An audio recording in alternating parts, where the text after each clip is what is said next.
Hello again, everybody, and welcome to another episode of the Jim Cornette Experience, the premier podcast in pro wrestling, performing pile drivers and power slams to the poor, puny pretenders to our palatial throne. And joining me for another exciting episode where we'll get royal and we'll talk about the Rumble, it's Hawaiian Brian, the podcasting lion, the king of the Arcadian Vanguard Podcast Network, Mr. Co-host to you. He's a prince, not a pauper, and he's hopping like a popcorn popper. The great Brian Last, everybody. Aloha, Jim. A pleasure to be here once again for whatever this is today, the Rumble. Rumble, young man, Rumble. Ha! Oh, Rumble, young man, Rumble. Yeah, I just wanted to pop a bunch of peas and put Jay Sharknado on Xanax here on the program. Now, I like the alliteration. And also, I like the power slam. Did I ever tell you the power slam story?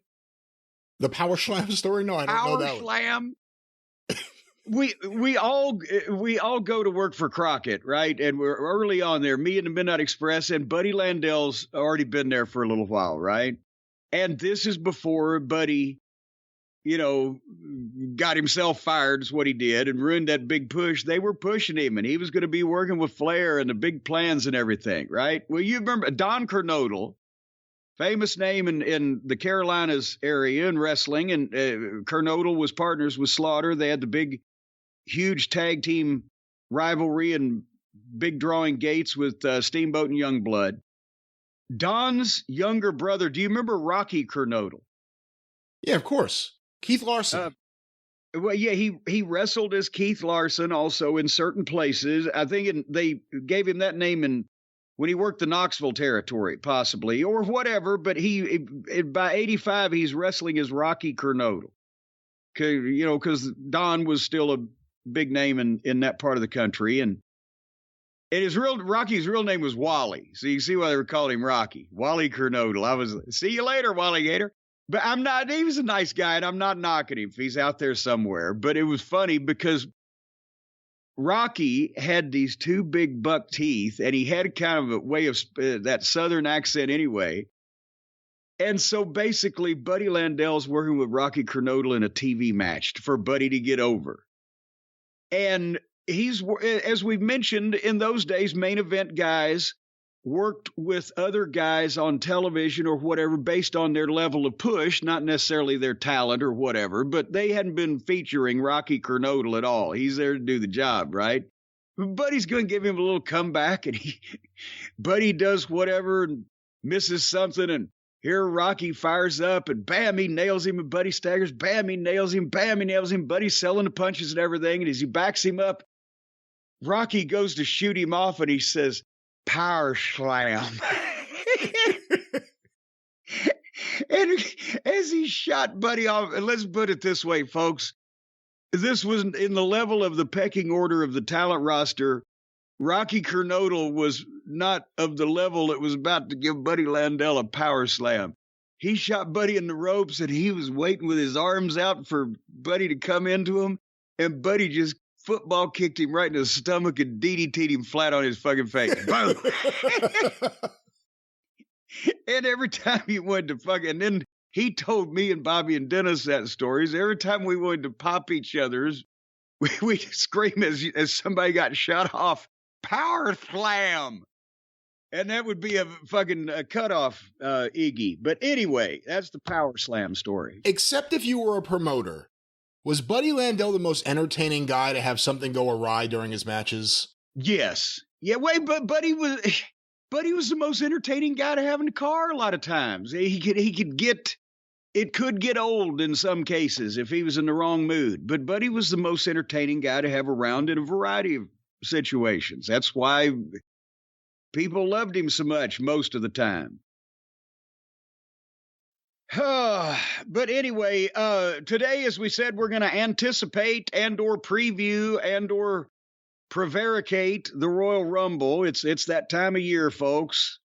Not when the fat man comes down a chimney, but when 30 fucking oiled up guys jump in the ring at the same time. But I want to bring this up, man. I know, and Brian, this was news to you. We talked right before we started the program here, and you know how I am with emails, everybody. So please, and Charlie, I'm sorry, but I just saw an email from back at Christmas time from Charlie from Starkville, Mississippi. I've been going through some more emails, and they're on the new email configuration I've got. I can't even find the shit from people that are trying to give me money, much less, so give me a break. But anyway, I just saw this email. Charlie from Starkville, who is a longtime questioner, contributor to the drive-through, and he's become one of the family here that we talk about. His mother, Vicky, has been sick. She's battling cancer now, and she's an animal lover and a cat rescuer. She even wrote a book here not long ago about some of the neighborhood or area cats that she had rescued. And so it's just a sweet, wonderful woman. So Charlie said that if all the people would send her, would send her some positive thoughts, that would mean a lot to her. And obviously, we're not going to give you her phone number or whatever. Send the positive thoughts on social media. He'll see it. He follows our shit. Just say, her name is Vicky. So get well, Vicky. And Charlie, if you hear this, play it for her and tell her we love her too, okay? Yeah, very sorry to hear this news, Charlie. Hope everything works out okay. And while we're on the let's follow up with the drive-through that we just did a couple days ago, obviously, and I'm going to try not to get too much detail or I'll get past it again, but Jay Briscoe, obviously we talked about him and the situation on the drive-through. So folks, if you want to hear that, seek that out. It's the most recent one we did. But just as a follow-up, we did not know at the time when we did that, we heard just a couple hours later that there is a fundraising effort that's still open for Jay's wife and children. And Brian's going to give you that information. It's not a GoFundMe. It's a different type of same thing, but we're going to give you the specific information in a second. But already, and this has been like 48 hours since we heard about it, they've raised somewhere around $250,000. And it's just the outpouring of, affection and also from the Young Bucks, I'll recognize it. Matt and Nick Jackson, 10 grand apiece. And Jericho, 15. Kevin Steen gave 10. I'm starting to make a list. I've left people out, but the people that I normally criticize in this instance, I will applaud and recognize.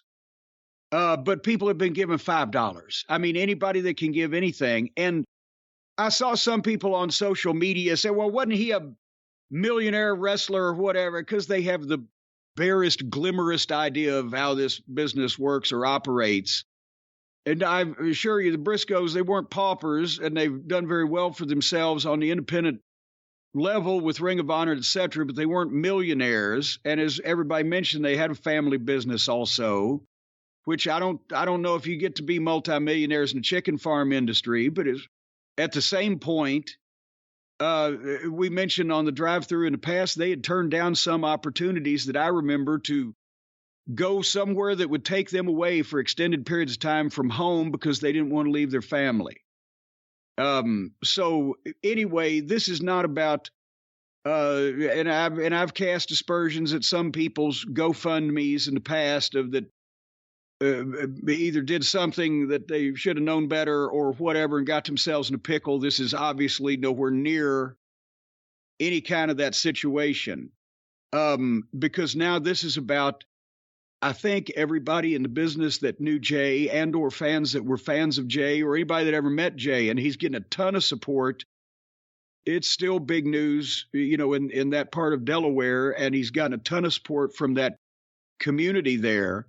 So people outside the wrestling bubble are contributing in large numbers also, but it's for his kids, his wife and kids now to try to do at least one of the things that Jay would have been able to do for them if he was still here. And that's take care of them with some degree of stability when the kids, the good news is, that they are doing better in their various issues in the hospital. Again, I'm not going to give people's medical reports. PWInsider.com has shared what Jay's wife shared on Facebook about the kids and their surgeries. But they're doing better, but it's going to be, I mean, this is rehabilitative. We're talking broken backs and spinal issue that they had, and there's going to be physical therapy and rehabilitation. Their whole pattern of life is going to be disrupted in a variety of ways. And this could be travel from home. They don't exactly live next to the Mayo Clinic, special medical personnel that may have to come to their house. This is the United States of America. People go bankrupt over medical care or die because they can't afford it every day. So I don't even know what his insurance situation was, but even accounting if he was able to get his own insurance and for his family and et cetera and pay for it, we're still talking, they don't cover your gas to drive your kids, 100 miles or whatever. Brian, you hear these stories all the time of people who have to take their kids to special medical deals and can't. So anyway, the people that loved Jay are trying to help take care of his wife and kids in his honor. And Brian, you've got the link to that, don't you, that you can read out so people can understand it? I have it here, and like you said, it's not GoFundMe, but it's a similar type platform, so a similar concept here, and the website is givesendgo.com.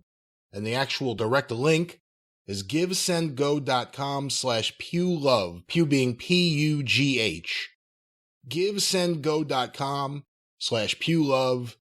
And Jim, to add on to what you said, it has actually been really beautiful to see not just the wrestling community come together, but also just how strong the local community down there is and everything they've been doing for the family of Jay Briscoe and the Pugh family. And hopefully this little bit that everyone's doing can go a long way, and hopefully everyone can keep doing more. Well, and I will bring up somebody that didn't do anything. Again, one time real quick, because I want to segue into something else. I plugged PWInsider.com and our friends Mike Johnson and Dave Shearer over there, who we will always mention they don't print rumors. They didn't jump on the Saudi bandwagon last week or whenever it was. But as well, when they give opinions, they're usually fairly level-headed and well thought out. Not like me, who just, fucking blows up. But remember on the drive-through, I said, I'd like to know the unnamed Warner Media TBS conglomerate executive that didn't even want them to do a tribute to Jay Briscoe on their television show after they had blocked them from being on the show or whatever because of Jay's tweets. And we illustrated some of the double standards that take place on that network. And I said, I'd like to know this motherfucker, whether man, woman, or child, whatever entity they are, I'd like to know this fucking guy's name. I'd like to know this fucking person's name, because I would be happy to make them a pet project for the rest of my life. And, well, I don't want to make any threats, but amplify and publicize as best I could their decisions. Let's say that. And I'll have you know I've gotten a dozen emails fingering the culprit. Brian, you know what the only problem is? What's that? They're all different goddamn names. It's nobody has firsthand knowledge, as Dennis Condrey would say, to hear the words coming out of the mouth. It's as they've looked up on the internet. Well, this guy's in charge, or this woman's in charge of this and that. They've got 26,000 people in charge of that fiasco. There's no Ted Turner anymore. There's 18 million people in charge. But I will, as I said, if anybody can provide some type of documented name calling around here, I'd be more than happy to tell everybody in the world who that piece of shit is. But since we don't have that, I wanted to acknowledge another opinion, because I didn't want to be like, just giving only my opinion here on the program. Mike Johnson just answered a question to his Q&A column How do you feel about the reports WBD, which I get Warner Brothers Discovery, right? Didn't allow AEW to have a larger segment honoring Jay Briscoe. And part of Mike's answer, before I go further, I want to say that what is important is that any energy and good hopes are sent to Jay's daughters and the rest of his family. That said, whoever at WBD that decreed the promotion couldn't do something classy for someone that was so important to so many people who perform on their network every week should be ashamed of themselves. They have zero issue with celebrating the Harry Potter property when J.K. Rowling has certainly stated some evil things on her social media. I will pause from Mike's column. I'm not a Potterite, Brian. I'm cognizant of Harry and his little friends and that they live at Hogwarts. I've seen one of those movies. But and J.K. Rowling, I'm aware, is the author of same properties. What the fuck has she said? How bad is she on social media? To be honest, I'm not exactly sure. It's not something I pay too much attention to. You don't cover the Potter beat either? I want to say maybe I shouldn't say anything. I'll find out right now. Anything. Well, okay, yeah. But everybody, for sake of it out there, look up whatever the fuck this old crone has said on social media that has appalled Mike Johnson, the most easygoing guy in the world. Okay, next, I'll continue with Mike's answer. They didn't want the Briscoes on their TV network. Okay, fine. But to prevent in any way, shape, or form Jay Briscoe's friends from paying tribute to him is pretty damn disgusting and hypocritical, especially when the show that followed AEW was Dana White, who was just caught on camera slapping his wife, talking about slapping the shit out of people on his slap fight show. Not to mention that the company has never come out against the Flash star, Ezra Miller, for all of the issues he's had publicly over the last year, including being caught on video physically going after a young woman outside a bar and recently coming to a criminal plea deal over a burglary. Oh, no, wait. Okay, when I turn on the Google machine, when I get on the computer in the morning and all the Yahoo pops up, I've seen this fucking Ezra Miller fucking character. And it's generally in conjunction with some horrible headline where he's accused of some ridiculous crime. And I am cognizant that he's a celebrity and he was in the movie The Flash, which I haven't seen. But what the fuck is they are associated with him? He's in their empire, the Warner Brothers Discovery people, this fucking clown? I guess so. And like you, my only awareness of this guy is seeing his name in the New York Post almost every day for a while. Ezra Miller arrested in Hawaii, or Ezra Miller arrested here. Like, that's all I know him for. Or he's, I didn't realize he was a star of the TBS universe. He's a big supposed movie star, but at the same time, he's fucking doing weird things with normal people in fucking strange places. I don't know what the fuck. Anyway, Mike continues. I understand that some of these issues were things Discovery inherited when they took over Warner Brothers, but it's not like they've come down hard or at all on those issues. But Jay Briscoe's tweets from a decade ago, when he had apologized, educated himself, donated money, privately took sensitivity classes, and went out of his way all the time to show his support for the LGBTQ plus community members who performed in professional wrestling, continued to be an issue even after he tragically died. All of that tells me if it was anyone but a professional wrestler, it wouldn't have been an issue. And it makes me wonder whether they will now block Mark Briscoe, who never ever did anything questionable, from appearing on AEW program if and when he decides to return to pro wrestling. The entire thing is stupid and sad and infuriating to me. And if WBD, sounds like a venereal disease, wants to make it right, that was my comment, by the way, not Mike's, wants to make it right, they can and should go donate to the fundraising for the Briscoe family.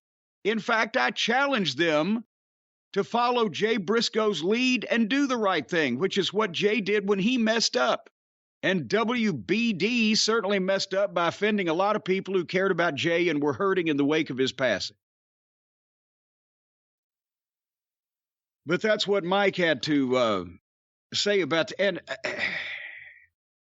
yeah, and by the way, I haven't got the opportunity yet. I haven't had the pleasure. I've got it on DVR, and sometime in the next couple of days when I've got a full stomach and I don't want to watch it on an empty stomach. God, I don't want to watch it after I ate. Sometime when I'm in the middle of meals and can sit down, I'm going to watch old Dana White's slap fight.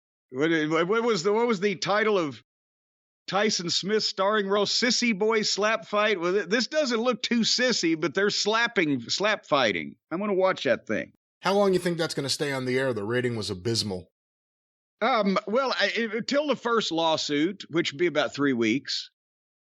But anyway, while we're on this, can I just say, because I said, jump in. And I'm going to. I said how much it bothered me, and it's bothered me more and more about this unnamed, at least one, we've been led to believe, Turner executive who prevented Jay Briscoe from ever being a part of Ring of Honor TV, didn't accept any of the things that he had done to show that he was a changed person, wouldn't even allow, like Mike Johnson just said it perfectly, they wouldn't allow anything about him on the TV now. That's hideous. You said it the other day, and I listened back the other day when I was going through the show. You know, whatever you want to say about Mike Tyson, Mike Tyson's been on their show. You have all these various people of ill repute that have either been on AEW, and this isn't against AEW, or just all across TBS. Go watch TBS. Go watch any show on TBS. You could probably point to someone that's some sort of derelict. Well, that's the point that I made the other day. If they had any other shows I watched, I could probably do a goddamn dossier on half of them. I don't know if the name will ever come out, but it really should. It really should, because someone should be accountable for this brand of shunning someone for no good reason. Unless it's like he went to school with Jay Briscoe and Jay was his personal bully, it makes no sense. And it's really, really, really awful. It's really awful. I think everyone universally agrees with that. Well, as a matter of fact, our old friend Rhonda Shane, because he did some research on his own about this. Well, it's not this, but it's a related issue about the standards. Because, again, I spent a lot of time on the Turner Broadcasting Networks back when lots of people used to watch the shows on the Turner Broadcasting Networks. Back when there was a Turner as a part of Turner Broadcasting. Back when there was a Turner on the part. And I've seen memos from the Turner Network executives, printed one or two of them in the Midnight Express scrapbook. I've seen tons more, probably have a few more in the files I've yet to dig up, about the standards and practices of things in their company and on their network and et cetera, as applied to the wrestling program. Remember when they sent a memo because we put a plastic bag over Ric Flair's head in a finish of a wrestling match? That led to the memo about we want no gratuitous violence on a show about gratuitous violence. If in any way the word shit, at least in the 80s, had emanated over their network on one of our live television programs, they would have been out of their minds. And remember the fucking heat when Bobby Heenan legitimately, I talked to Bobby about it. He freaked out when Pillman went behind him on Nitro that night, live TV, and grabbed him. He was hiding behind him, but Bobby's bad neck, he freaked out because he didn't know it was coming, said, "What the fuck are you doing?" And he instantly thought he was fired at that point. But anyway, they used to have some standards. They had faces then, Brian, back in the old MGM days. No, they used to have some standards. Rhonda Shane, I mentioned him a minute ago. He wrote, and he kind of looked at this from a different aspect. He says, "Gentlemen, I hope you all enjoyed the women's hardcore bloodbath on Friday night on national television. Remember, they had the hardcore match last week on the show nobody watches, thankfully, which including us. But they got plenty of talk about it afterwards because Florence Nightingale or Willow Nightingale, or she powerbombed poor Anna Jay off the entrance ramp over the... Willow went comfortably ass first through the table, and Anna Jay overshot the table and went back first to the fucking floor in a powerbomb off the ramp. There was apparently also a botched pile driver of some description, and Ruby Soho bled like you'd balled her up and run her through a razor blade factory and was just soaked in it. So, basically, that's what Rhonda is referring to. And he goes on to say, I'll let Jim address the folly of the actual wrestling content and the 2 attempted assisted suicides that took place within moments of each other. Well, I just did that. He says, but I have a different concern. As I watched the blood-bathing beauties on Rampage, I asked myself a question. Who is this for? Who on earth would want to watch these women slice themselves up and bleed all over the place? Is this wrestling or pornography? That's when I decided to fire up my trusty ExpressVPN and Google something that I probably shouldn't. I went to Pornhub, the world's largest purveyor of pornography, where all manner of fetishes and kinks are catered to, and simply typed in women bleeding. Do you know what popped up in the search results? Nothing. Absolutely nothing.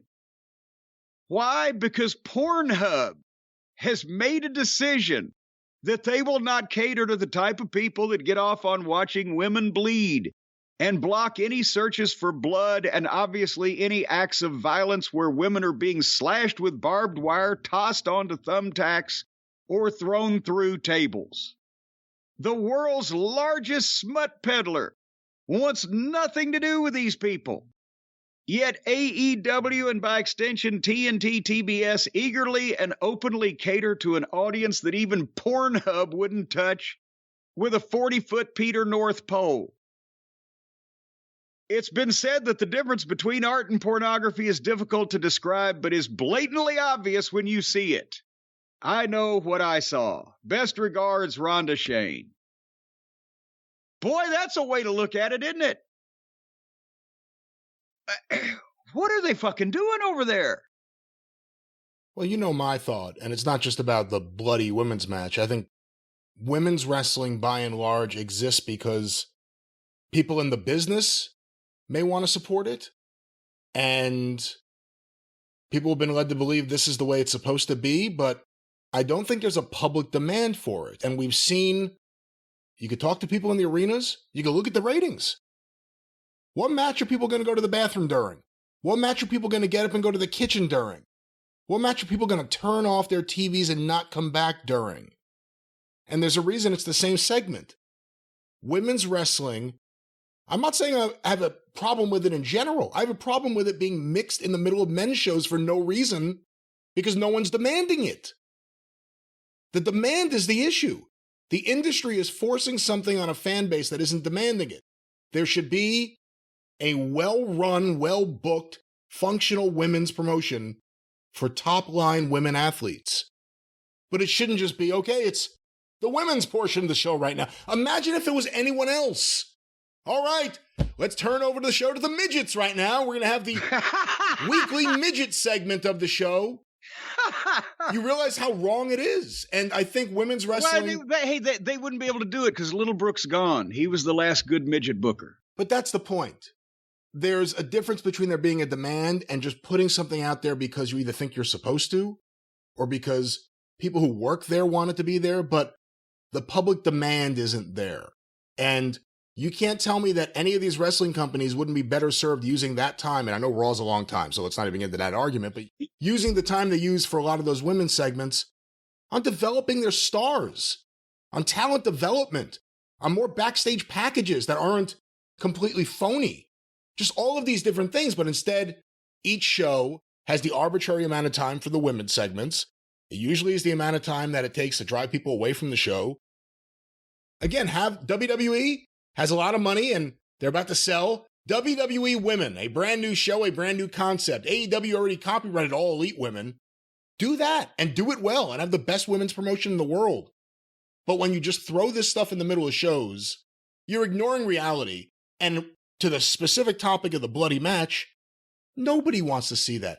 The smallest of the micro niche audience want to see women bleeding all over the place.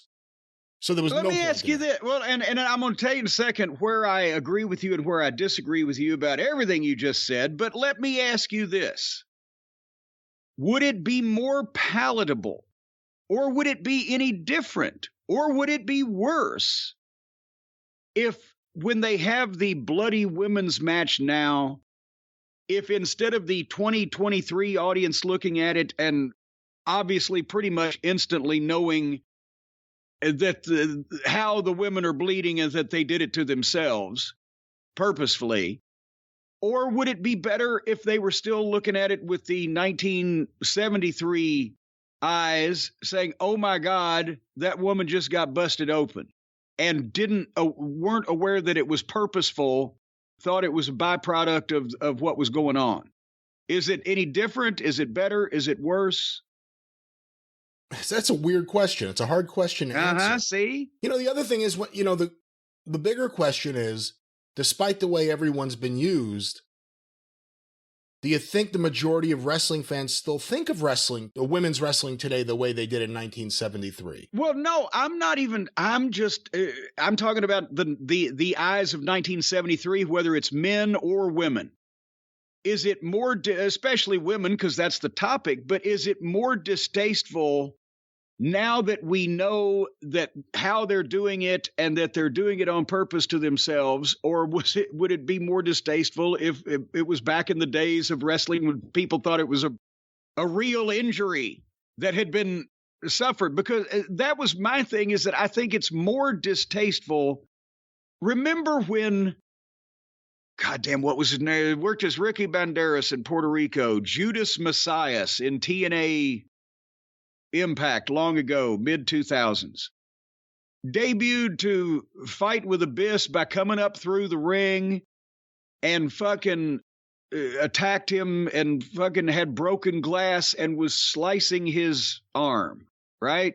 And this is on fucking Spike.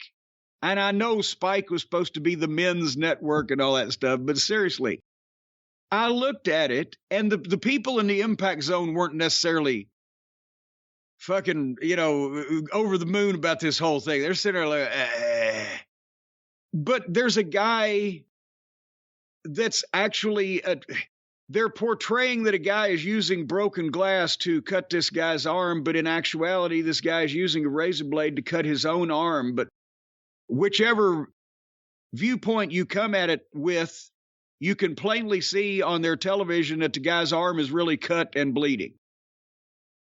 And I thought, how the fuck are they not just going to take us off television for this? And they didn't. But it's not implausible to think that it might happen. As we've mentioned in other places and other times when people have gotten taken off television, sometimes for goofier reasons. But here's back to what I agree and disagree with you about. Everything you said, except the girls should not be in their own well-funded, well-booked promotion, because it probably wouldn't last fucking 6 months. For the same reason as why we're having this conversation, they need to concentrate again on making the top female athletes that they can find an attraction as part of the regular program, but not half of it. And they don't need a division of 30 women and probably a tag team and all that stuff. They need the Charlottes and the Beckys and the Biancas and the handful of top, and the Rhea Ripleys, the handful of top girls that they have found and that they cultivate and that they keep over. And between 2 shows a week on national television and 5 hours of content time, there's room for 4 to 6 girls to be pushed with an rotating cast of job girls and or adversaries. And that is a boon to the program, and they do sell tickets and they do draw money. But when you get down past the upper echelon, that's what's making the upper echelon less special. When you've got the Awkwards and the Barbies and the rest of the rest out there for an equal amount of time on television, it dilutes the whole thing. Especially when a lot of them, and again, there's a difference between, like you said, a Bianca, a Rhea, Bailey, Becky. I would say Sasha Banks. Actually, Charlotte. They've diminished a lot of interest in Bayley now, presenting her like a moop-faced putz here lately, and with the two stooges with her that couldn't whip cream with an outboard motor. I mean, they're goddamn minuscule. Well, my point was she's top tier. But yeah, she could be. She's top tier. So you have right there a series of women. It just so happens they're all WWE and they've all come through that system. But you have a bunch of women who are really as good as it gets that we've seen so far. But then you also have a lot of women, and predominantly the ones who get on TV, the ones from AEW, but even NXT, you see it. And sometimes with some of the women who aren't at that top level in WWE, where they're doing choreographed routines. Yes. They're doing synchronized spots that they've been practicing over and over again with the same person. That's where it's like, why is this on TV? Because bad women wrestlers get on TV more than bad men's wrestlers. There are men who could never get on TV. I like the way you stuttered that. Well, because I'm trying to figure out the best way to say it. There aren't men typically being put on TV in good spots that are as bad as some of the women we've seen get a match that goes past the commercial break in AEW. They're not at the level that belongs there, but they're still there because it's the arbitrary women's segment that we need to get people into the segment. Well, and also I think in the women's defense or in Tony Khan's defense or whatever, a lot of times it's just that I don't think Tony has figured out yet how to evaluate who needs what amount of time to go and where they're at in their career that they can wear on the people's, patience. If AEW had launched without a women's division, would it have made any difference whatsoever to the bottom line? And we don't have their books. How? We don't have their books, but we're just guessing. But look at from what's been done. Take every women's match out of the equation, and would you still have enjoyed the shows, bought the pay-per-views or whatever? And maybe with the exception of, and we are not as big aficionados as some people, but with the exception of a few of Britt Baker's early contests that I remember people enjoying, I don't know that. Would you really be able to? I mean, we can talk about Brandy's interview with Jane's debut. We can talk about then it went nowhere. But we can talk about a few of the moments because they went nowhere or they were bad when they happened. But can you really think of anything that would have made a difference in the bottom line of the business if they'd have done everything else they did, but just not had the girls' division? And you can't say that with the WWE because they've made money off a lot of those girls. Yeah, they've baked it in a lot better. And they also have better talent. And of course, they have a development system and they develop their own women's talent better than they have any of the men's talent that they have developed. But, like I said, it feels like it's an arbitrary division where everyone gets a turn and everyone does something. I don't think there is much a demand. And my thought before, you look at AEW, look at the first, whatever it is now, 3.5 years. If you had taken all the multi-segment women's matches off that show and you had done something else to work on the top talent, more packages on different stars, more matches, more squash matches, more promos that don't just have someone getting beat up, just promos to get someone over, I think that would have helped things a lot more than WWE as a women's division. Ring of Honor's doing some women's stuff. A lot of the fans online like it, so we're going to do it too, even though we don't have the top people to do it, and there's no tangible evidence that shows that there's much demand for another women's division. And then the difference in the presentation, I had a thought when you said it, and have people have promos to get over instead of to go out there so somebody can beat them up. Yes, every promo.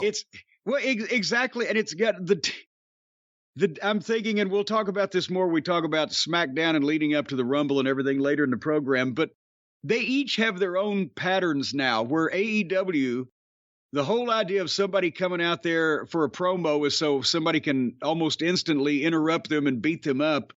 Whereas in the WWE, almost nobody comes out to beat somebody up unless that person calls for them. You know what I'm saying? It's like their own little personal habits. On WWE television, the person that's about to get beat up actually comes out and then calls for that person to come out. And then they don't argue. They exchange catty remarks and try to hurt each other's feelings. And then somebody beats that. Yeah. All right. Oh, fine. But, I've been saying it for a while. There's a come to Jesus talk a lot of people in wrestling need to have. And when I say a lot of people in wrestling, as you pointed out correctly, WWE is in a different position and they also have better women's stars than anyone else. But what's the point of the AEW women's division? Like, even when someone points to Saraya, got a major pop when she came back. Actually, not a lot of people pointing at Saraya anymore, are they? Either them, some people said, "Who's that?" Well, she's an example, though. She comes in, she gets a major pop. People go crazy because this personality from WWE TV is now on this TV. Some cringy promos, people still popped. Here we are a few months later. Do the people care at all anymore? Do the She people just care at switched all? heel. Even if she didn't, though, if she had stayed babyface, That's what I'm saying. Everyone's gonna get a big pop that first night, and then she's just another woman bopping to the ring with everyone else. And that's and I'll try not to spoil any of the program, but I did not. We're going to have a little AEW recap here in a little while. I did not have the courage, which I'll explain later, to watch the program this week. But Saraya is now officially a full-fledged heel, and that's why I'll ask the question here, and I'll ask it again then. Did they intentionally have this planned from the start?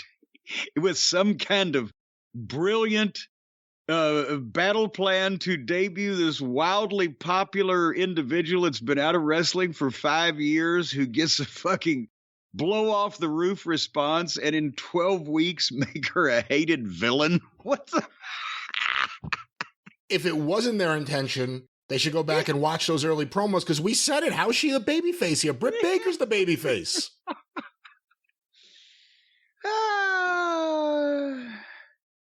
What else you think about them fighting females, Brian? Again, I want to say I support women's wrestling. I just don't want it jammed into the middle of the men's show for no reason. There's not a demand for that. So that's my point. Well, I've got to bring up one thing before we go any further, an update. Somebody we left out. We also talked on the drive-thru about teenage prodigies in wrestling. We were talking about who was the best 18-year-old wrestler ever in the business. We mentioned Terry Gordy, and that led to a few names being discussed. And of course, part of this was obviously for us is embarrassing that we overlooked these two names, but then nobody can really go back and see because there's no video existing. But Ray Stevens and Bobby Shane, as far as teenage prodigies that were great performers at an early age and used in prominent positions. Bobby Shane was the boy wonder. Ray Stevens was on top in Ohio before he was 18. I thought of Ray Stevens after the fact, and a few people got in touch. I did not think of Bobby Shane, of course, the father of Rhonda Shane. I did not think of Bobby Shane before. That's a pretty good one. What about Dick Steinborn? Well, I don't know if there's no way to tell because there's no video. I saw Dick Steinborn, in his adult years working, and he was very good.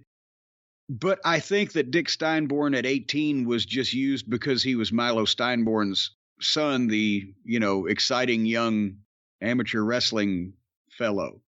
I don't know if he was, traveling from territory to territory getting used on top. What about I don't want to sully the but that doesn't really count in what we were talking about. But Bobby Davis was a prodigy as a manager back when there was actually hardly any managers to steal from to begin with. So he had to invent it as he went. But that's different than being who's the best 18-year-old wrestler. Do you think, from your experience, everyone you've seen, everything you've been around, but applying it to the modern era today, do you think it's possible for a wrestler to hit 20 and mentally be developed enough to be that you wouldn't think they're 20? I mean, do you think it's possible for someone to really be a young age today and be just a super prodigy and super developed in all these things? I didn't meet MJF until he was 22 or whatever, but I assume he thought mostly the same way when he was 19 or 8 or whatever. Thinking of somebody past him that it might have been possible. Nobody, it's not even the guy's fault, the young aspiring wrestler's fault anymore that they don't get it early because most people don't get it at all anymore, wrestling, and just the reason behind wrestling. And MJF was a prodigy in that he not only studied this and looked at things on YouTube or read or whatever he did and went to wrestling school at a young age, but also that he absorbed this and kind of, he's sharp enough with this stuff to have almost figured out how to connect the dots between what people told him and figure out the rest.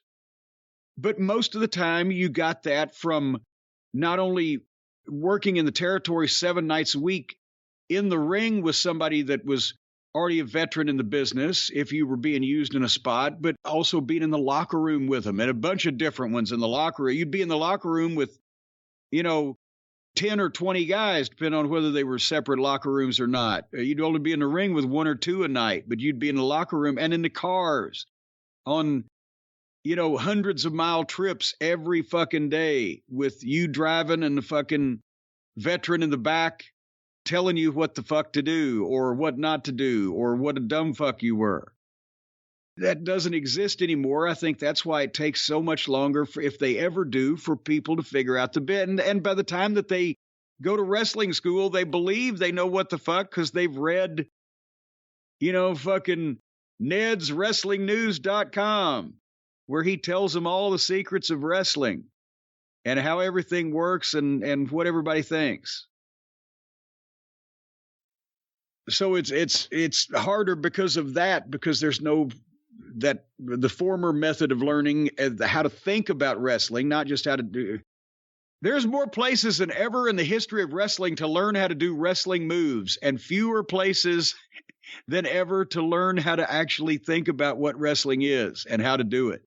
When you think of some of the teenagers you had in OVW, a Ken Doane, Randy Orton, Rene Dupree, did you see something in them early on that... Mondo was 19 when he came to the first tryout camp. He'd already been training for about a year up in New York. Was it that you saw potential that could be developed, or you thought, wow, they've got it already, you just got to fine-tune it, and it didn't have... When you look at teenage prodigies, or at least teenagers in wrestling that you look at and think, wow, what they could be, where did it go wrong with some of the guys, you think? Yeah. Well, the first question you almost asked, no, nobody had everything. John Cena had the look and the intellect and the promo and he understood wrestling because his father was a fan, so he'd grown up, but his work was not, it was good for that period, but it wasn't developed yet. Nobody had everything. Everybody always had some place or some aspect they needed to develop. And a lot of times with some of the guys, you could see that they got the physical part more quickly than the mental part. And I'm not talking about, that they're stupid or anything. The mental part of wrestling is understanding what wrestling is at its root and its conflict, and it's making things make sense. And there are plenty of stupid people that actually get that. Yes. But at the same time, you had guys who were natural. Again, I've said MJF is a natural. Randy Orton was a natural at selling, or not a natural, rather at selling to begin with.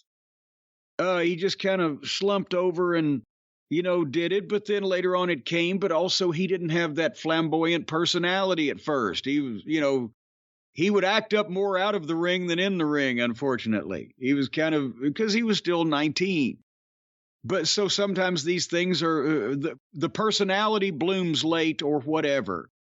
But you would see when you did tryout camps, or when you had a guy around for a period of time, or you did a camp and then he came back again the next year, the people that were applying themselves to how to think about it rather than just do more moves or just whatever, that were applying how to think and how to get over and how to make their matches make sense, or call attention to themselves because of their personality, or change their look in some kind of way for the better, or whatever. That's something that you look for in terms of whether a guy's going to get better or not. But you have to be able to identify the potential to begin with. Is this my show? Is there any potential in this show here today? That's the big question. All right, well, Wolf, I'll tell you what there is potential in. There is a potential for one of you folks out there, the people, the cult of Cornette within the sound of my voice, to have a personalized video message from me very shortly. Because the St. Valentine's Day Massa cameos are coming up quickly. It's next Saturday, January 28th at noon Eastern time. We're going to put up the cameo video personalized messages. You can either go to cameo.com/Jim Cornette or just go to jimcornette.com and click on the cameo button. It takes you directly to the page.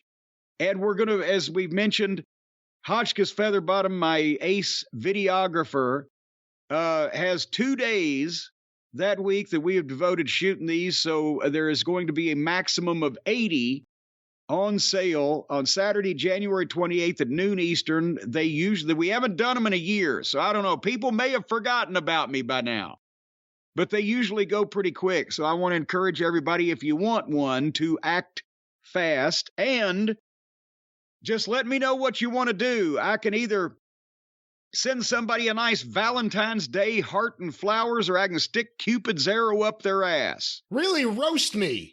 That's my favorite one you got. Well, you got to give me something to work with, folks. Though, again, as I've really roast him or really roast me, there's you don't need to write a book. We're not talking about a soliloquy here, but just some information on either the kind, gentle, loving better half or spouse or paramour or significant other that you would like to kiss for Valentine's Day, or the obnoxious, cretinous, humanoid piece of shit that you would like me to blister. Whichever one, I'll do either.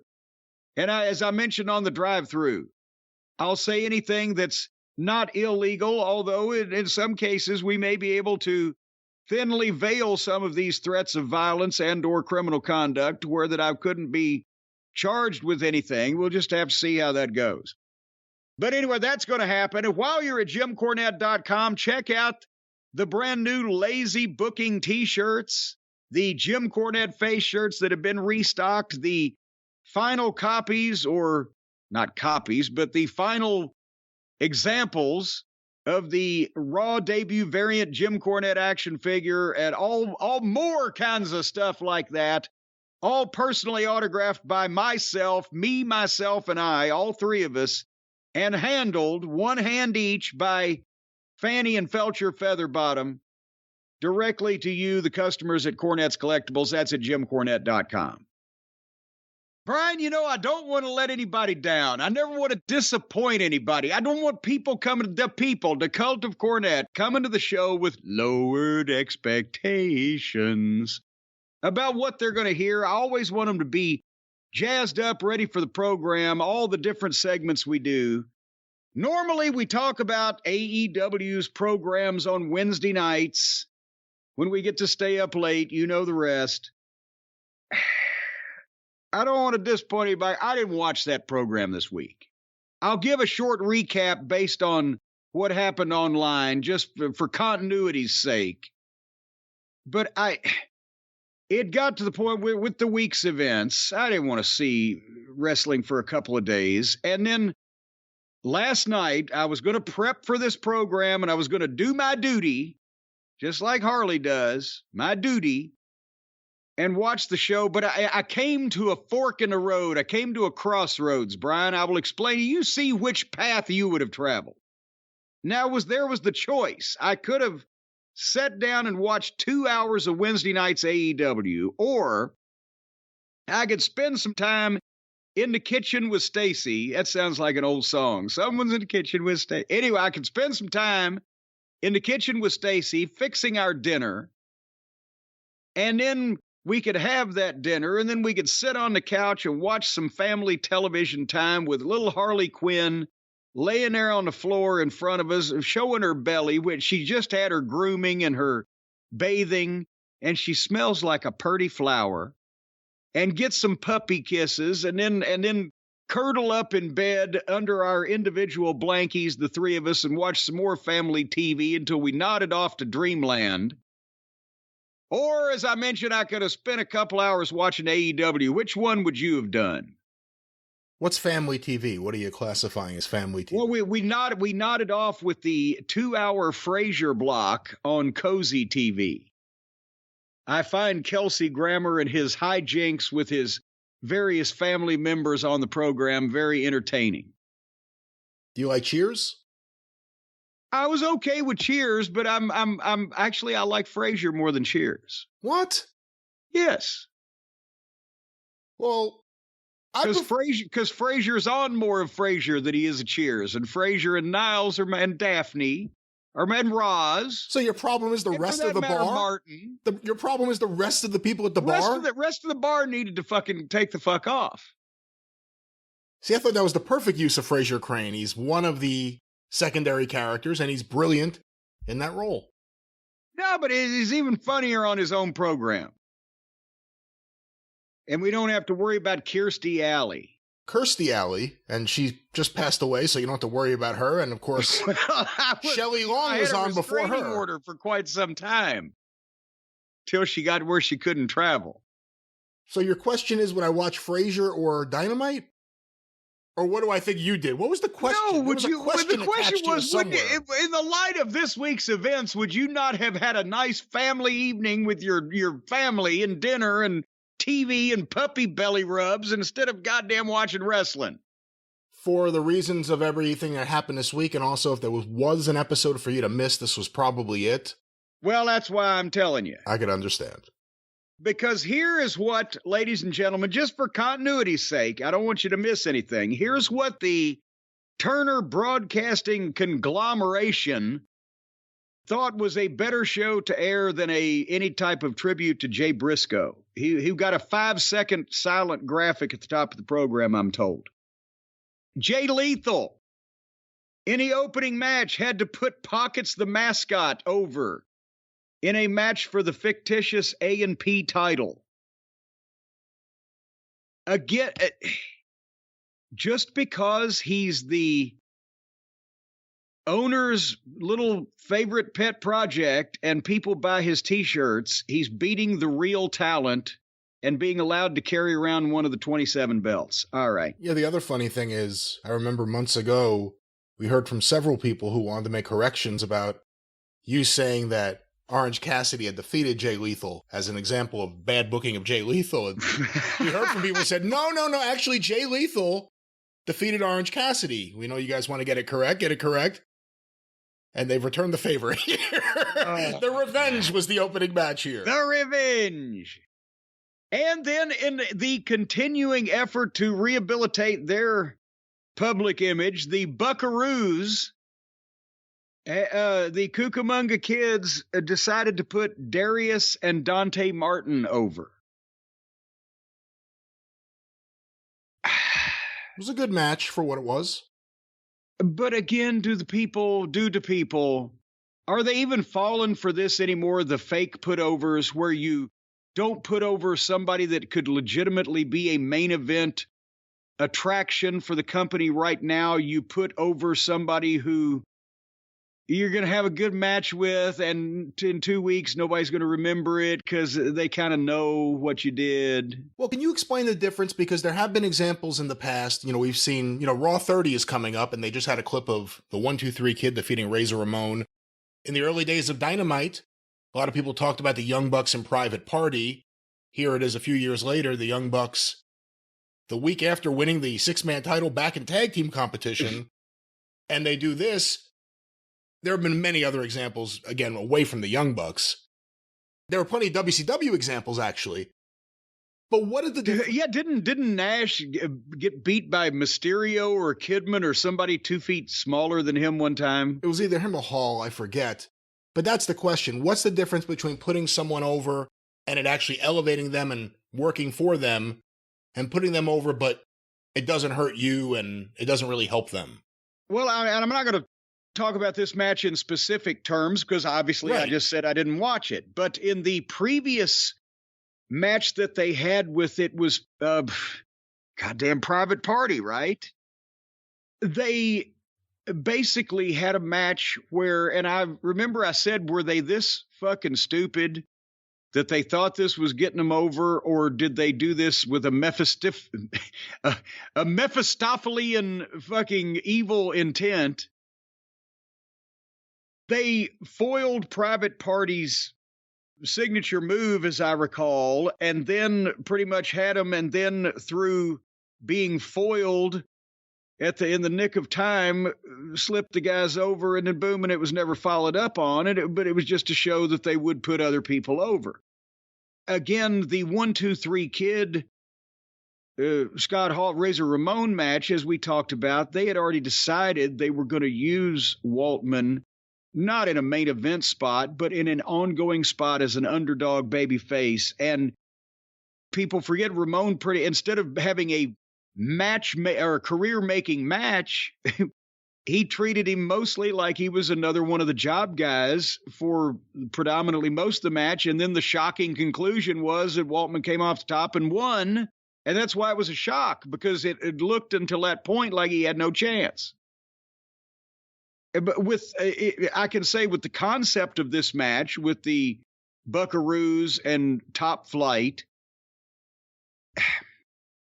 they've been injured a couple times here recently, and they started as a team with the company 3 years ago. Then one was injured, then the other was injured, blah, blah, blah. They haven't been focused on television, but neither have they been working regularly for 3 years, improving.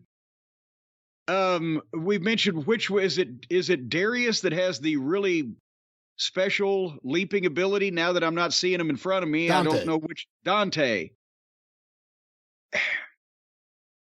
They're not ready to be in the main events, and certainly not with the way that they've been booked for the past 3 years, where they've been in and out, back and forth. There's been no concerted effort to move them up the ladder. This is not a shock of an unknown team like 1, 2, 3 Kid was, Sean Waltman, coming in and scoring an upset victory. These guys been around for a while. Because, yes, if you want to use them, that's not a bad idea, but the amount of people that could have benefited more into a main event position right now by beating the Young Bucks, and this is what they decide because they have a good match with these guys and they get to do all their flying shit, and they can put them over and say that they're being selfless, and it's going to be part of a bigger story that the Martins aren't involved in, where they are on a fucking losing streak or they've got conflicted or whatever the fuck, and we're not going to hear about this anymore in a few weeks, if ever, again. That's that kind of put over. Can you say, are the Martins going to be the fighting the Acclaimed, the most popular tag team in the goddamn world, for the tag team title next week? If so, then why did they do a job for him right now? Or if not, rather, why did they do a job for him right now? This wasn't about getting the Martins over. This was about doing whatever the fuck they want to do.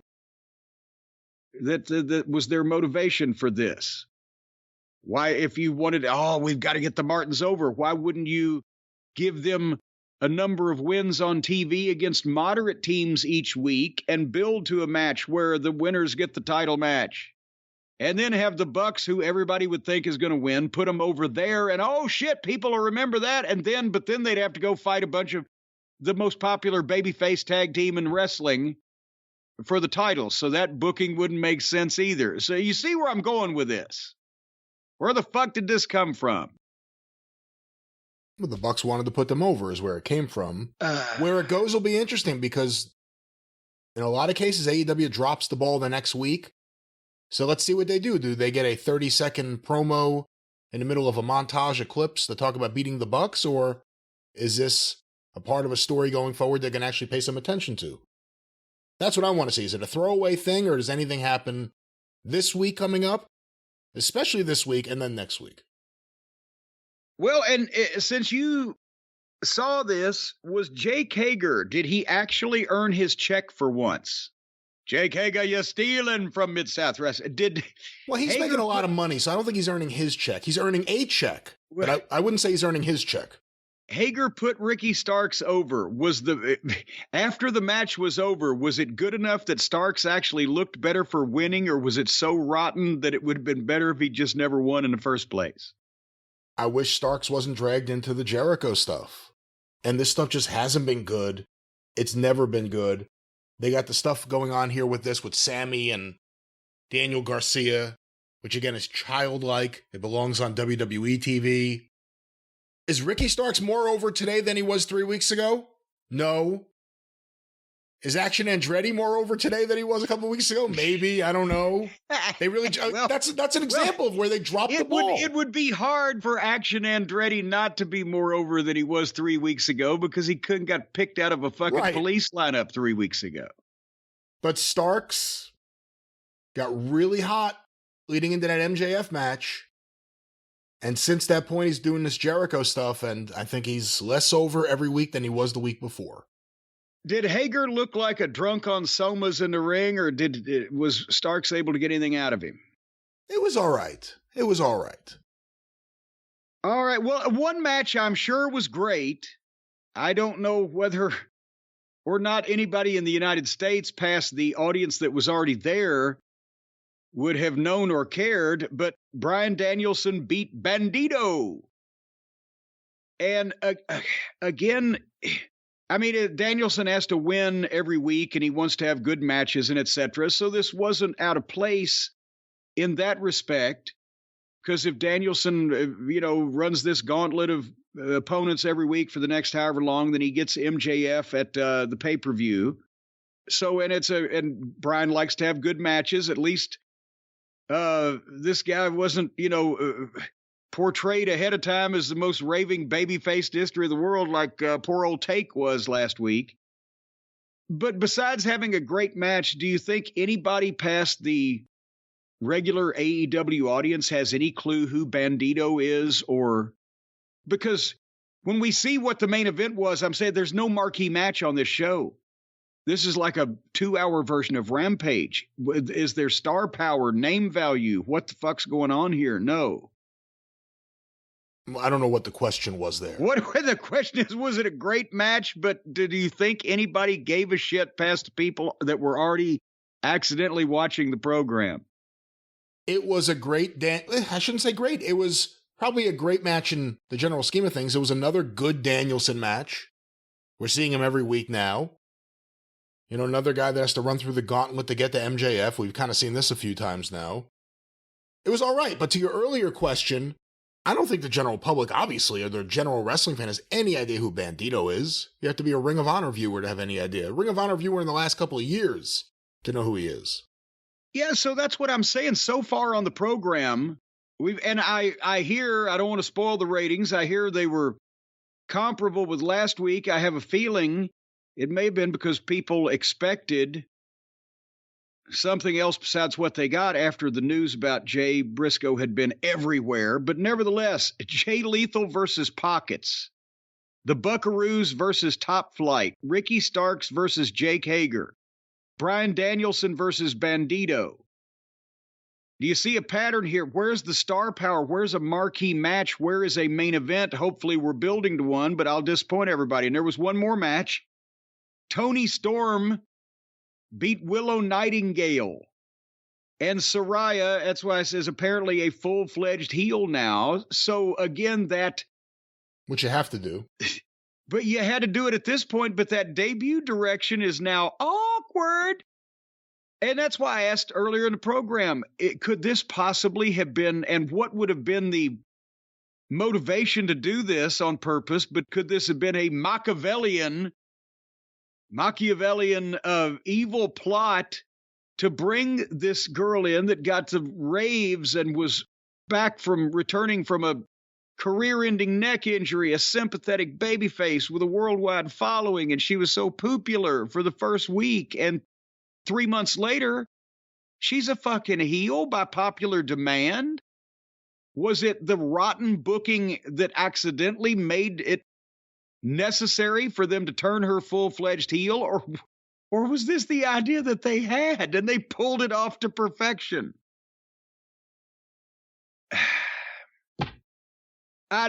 So That's been the program so far. Brian, you want to know what the main event was? Oh, yeah, I forgot. You had to watch it. Darby Allin versus Kushida was the main event on a national cable television program. And I said, does Kushida still wear the Back to the Future? Yes, he does. So you had a 5'3" man wrestling a 5'4" man. One of them was dressed in dominatrix fishnets and booty shorts, and the other one dressed like Michael J. Fox in the Back to the Future fucking series. In the main event. Darby won, by the way, for those so inclined to be interested. Again, there's no name, marquee value, star power, whatever the case. And am I led to believe, do you have the ratings there, or am I just ambushing you now? I'm going to pull them up. I'll pull them up. Because I am led to believe from what I briefly saw that they were within 3,000 or 4,000 viewers of last week's program. And I'm thinking, okay, have we hit our bottom? Is this what the number of people that are going to put up with anything? Or I would have to think a large number of people thought that they might see something about Jay Briscoe on this program, and we're waiting until maybe at some point. Did it ever fall off a cliff? I don't know what to make of this, but this is the weakest on paper lineup that they have ever put on for a television program. And MJF was in a pre-tape. Yeah, I wish you would have seen that, because I'm in the minority. I wasn't crazy about it. I thought it was a little too actory for MJF. That's another reason I'm glad I didn't see it. So do you have these numbers? I have these numbers right here. The AEW ratings for January 18th. The overall number was 969,000 viewers. Now, I've got to remember all of the programs they have done that we have said, well, okay, most of it was good. Some of it was good. There was a big match, whatever, that did in the 7s and 8s. And now for this, they do one of their better numbers. You can't tell me that didn't have something to do with the news about Jay Briscoe. Go ahead. Let me give the quarter hours. These are the work of Brandon Thurston of WrestleNomics.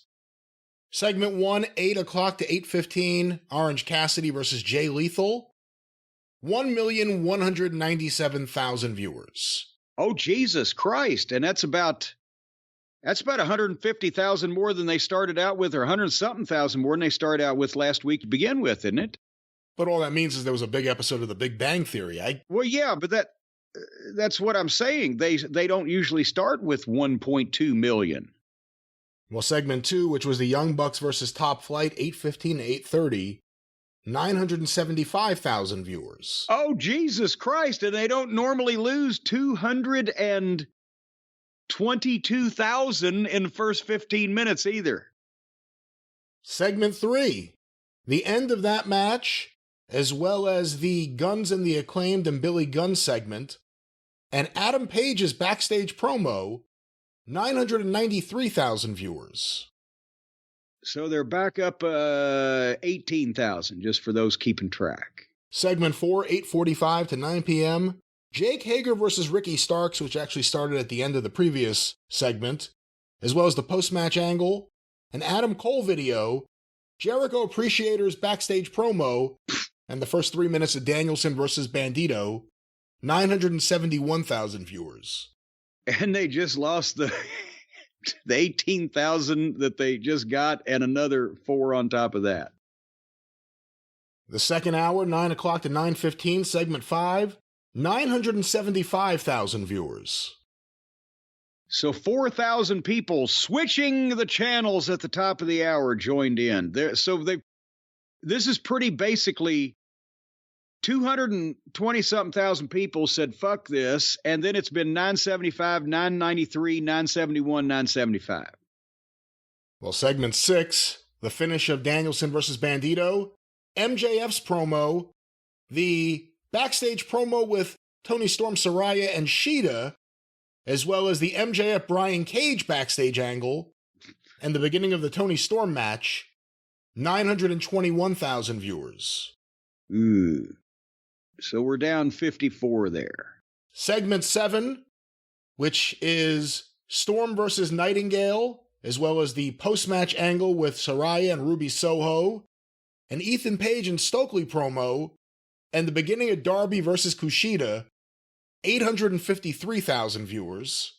Jesus. All right, that's down another 47, 68,000. And finally, segment 8, 9:45 to 10 p.m., Darby Allin versus Kushida, 867,000 viewers. And 14,000 people said, well, we'll come back and see what Kushida's tennis shoes look like this week. So until the last 2 quarters, they were fairly stable. And I have to think, again, what was there about this program that you really would want to stay tuned for? I've got to think that Jay Briscoe played a part. They started out with more people than they normally start with to begin with. So they kept a few more of them. And then by the last 30 minutes, you know, everybody said, well, we see the matches coming up and they ain't going to do anything. And that's when they lost a little over 100,000. Well, they lost 20 minutes and 20. It's the women's segment. Just say it's the women's segment. Okay, well, I forgot to make note of that, but also the women's segment. But the previous segment hadn't anything to write home about because they lost 54,000 before the women lost the 68,000. Has Darby been in the last segment since he won the TV title? Every week? Well, that's no, because remember for a while there, they were trying to put the elite on toward the end, and then they got smart and put them on the beginning. I don't think he's been in the main event that bit. Just since he won the TV title. Yeah. Okay, the qualifier that I just glossed over. Yeah, that ain't a good sign either, is it? But again, I mean, Darby Allin against the attendant at the parking lot.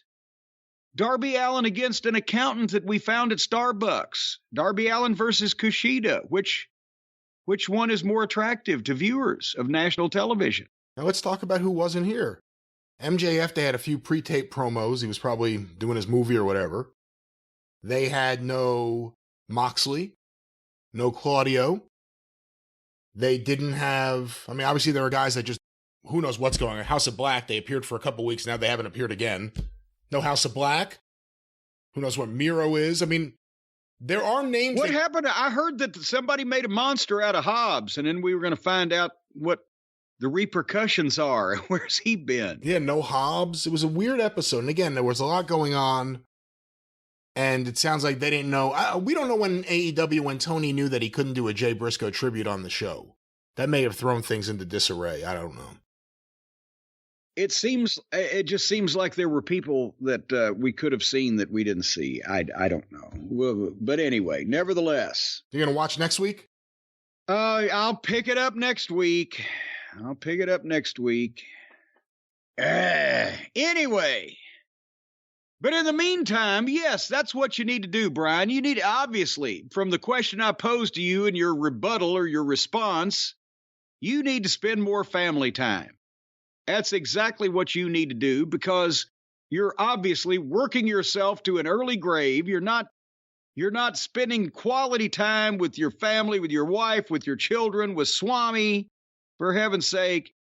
That's what you need to do. You need to lay down in bed and cozy up in front of the cozy TV with Frasier reruns on a Helix sleep mattress. That's exactly what you need, because then you're going to get a good night's sleep. And how many kids you got in that house now? 4, and Swami. Okay, well, there you go. Well, they got the kids' mattress. So here's what you do. You get your king-size mattress for you and Suzanne, and then around it, like tables in a tables, ladders, and chairs match, you get the kids' mattresses, and you line them up all around that mattress, and you put Swami on the one in the middle at the foot of the bed, and everybody can watch TV on their own Helix sleep mattress until they fall asleep into the blissful land of slumberation. And when you're slumberated, that's the best sleep you can get. And you know those kids' mattresses, they've got the optional restraints where No, they don't. Sure. No, they don't. There are no optional restraints. There are no restraints. Do not restrain your children. Well, that keeps them from wandering the halls at night while you're asleep. They can get into all kinds of trouble. Close the door. Well, what if they pick the lock? The kid? What if the kid picks the lock? Yes, kid pick the lock. I'm just telling what I did when I was a kid. My mother found that lock pick. Boy, she tanned my hide. What? And I'll tell you what, as a matter of fact, that's when I had to start sleeping strapped up against the wall because I couldn't figure out how to get loose from that one as easily as the one. But nevertheless. Well, you don't have to do that nowadays, ladies and gentlemen, because there are wonderful mattresses like the ones from our friends at Helix Sleep. That's right. And these children's mattresses, they are American made from the finest American children. Because everybody knows that children are even softer. No. They're softer and more malleable than us old people. When we get old with our brittle bones and our pointy elbows, you can curl up on a nice child mattress and you'll sleep like a baby. That's where that statement came from. Because many people in the old days used to sleep on beds made of babies. That was a status symbol back in the medieval time. I don't know what you're talking about, but let's just make sure we're clear right now. There is no child labor involved with the manufacturing of Helix Sleep mattresses. They are the finest American-made by hardworking adults in America. Yes, the adults make the mattresses out of the best American children that they can. Stop that. No, they don't. They make them out of the fine things that you've put in mattresses that are comfortable. None of these mattresses contain human parts. Let's just put it out there. Well, all right, if that's what you say. What are the fine things that they put in mattresses to make them comfortable? Oh, I'm not one to give away the proprietary information. I don't want to give that away. That's up to the fine people like Mr. Helix and his sleep friends. But let's talk about a wonderful night's sleep that you can get. That's right. Well, here's what you do, folks. If you want one like we have all the time, as a matter of fact, as you can tell, sometimes we never wake up. Helix, the lineup, they've got 14 unique mattresses. They got luxury models. They got a mattress for big and tall sleepers. Even, once again, the children's mattress. It's made just for, I see 4 kids. I thought it said just 4 kids. 4 kids. Okay, the mattress is made just for kids by American workmen rather than just from kids. And how will you know which one is best, folks? Well, you can take the Helix Sleep quiz and find your perfect mattress in under 2 minutes. That's only if you can spell, though. If you're illiterate, it takes between 3 and 5 minutes. And once you do that, your personalized mattress is shipped straight to your door free of charge. Now, it won't have your initials on it unless you pay extra, but it's chosen for you personally. And Helix knows that there's no better way to test out a new mattress than by sleeping on it in your own home. I've mentioned the problems that I've had in the past going into a mattress store, especially when I took a tray of burgers and fries. I wanted to see if I could, how it felt when I was eating in front of the television. And then, when Stace and I went in to test it that second time and we took the blanket and everything, they kicked us out of the store.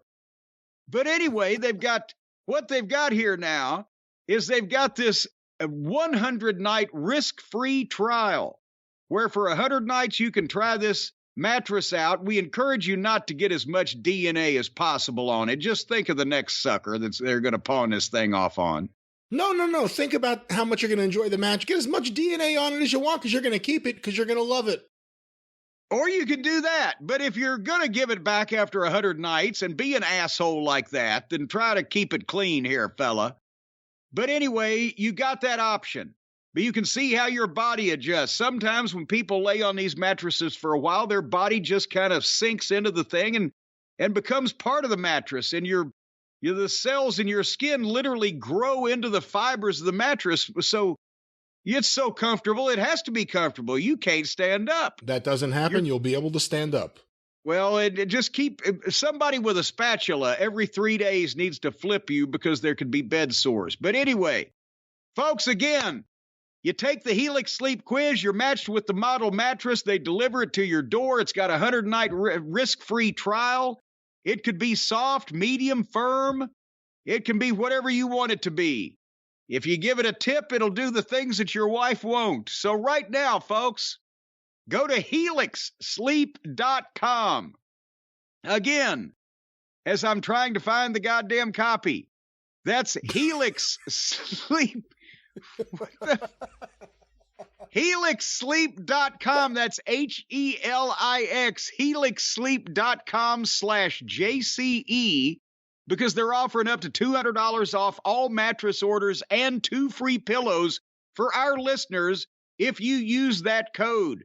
And remember the 10 or 15-year warranty, depending on the model, the #1 mattress from GQ magazine, the multiple leading chiropodists that have recommended this fine mattress for you to lay on. And you could actually, some people are now actually being buried on their Helix mattress. And they just bring a forklift and they just lift the whole thing up and then they flip it over like a flapjack and the mattress side goes up and they just stick a stone and there you go. Boom. HelixSleep.com/JCE. I don't even know what to say anymore. Yes, try Helix Sleep. That's the point of the message. They're great. For real.